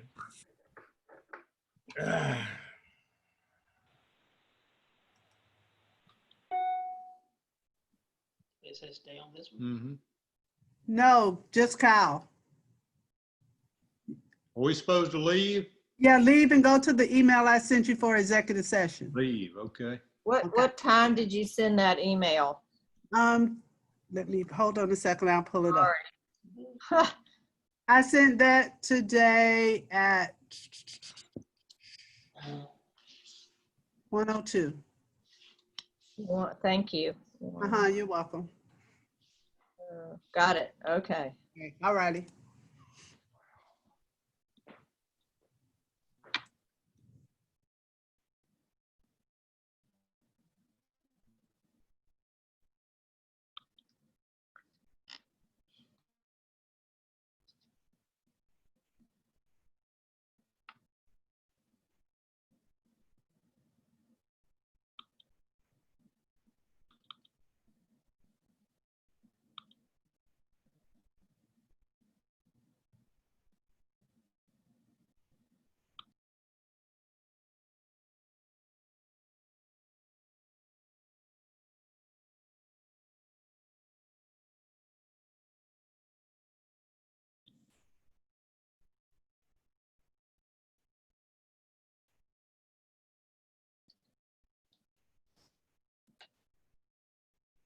Am I back in the right place? You are. Yes, ma'am. I was just speedy. Yes, you were. I'm about to catch on to all this. Yeah, and then it'll end by the time everyone catches on to it. Yeah. And you're muted, Mayor. Thank you. Uh-huh. I am here, everybody. Do we have enough people on board to adjourn? Not yet. We need one more. Okay. Vincent Williams calling in. Oh, he called. Yes, hey, it won't let me back in. It won't? Can you put me on speaker? Yes, sir. I got you on speaker. Okay. Are we back in? Everybody in? Everybody, I have Commissioner Williams on speaker. Okay. Okay, well, I'll make a motion that we amend the deed between the City of Brunswick and the URA pertaining to Perry School site. Second. Okay, it's been probably motion second that we amend the deed between City of Brunswick and URA pertaining to the Perry School site. Are there any further questions? Hearing none, all in favor, please say aye. Aye. Aye. Okay, and I said as well. That motion carries. Are there any further business we need to bring before this commission before I ask for adjournment? I make a motion, we adjourn. Second. And probably motion second for our adjournment. I want to thank everybody. This was a long meeting. It's been 3.5 hours. Didn't mean to take that long, but however, it was a very good meeting. So I ask that you all please enjoy the rest of the evening. And we will think we'll meet again for our budget meeting, I think coming up soon, I believe Monday or Tuesday. So with that being said, I guess When is it? When 24th. the 24th. The 24th at 6? 4 o'clock. 4 o'clock. 24th at 4. Okay. And it'll be, yeah, be via Zoom. Okay, thank you. Mhm. Before we move on, when are we gonna go back to our regular meeting? Anytime soon? The second meeting in July. Second meeting in July. Okay, all right. Oh, yes. So, that motion that carried, the motion carried also for us to adjourn. So, everybody, we stand adjourned. Take care and enjoy the rest of the evening. All right. Good night. Good night. Good night. Thank you, everyone. Thank you. The evening gone. Wow. Enjoy the rest of your night. Right.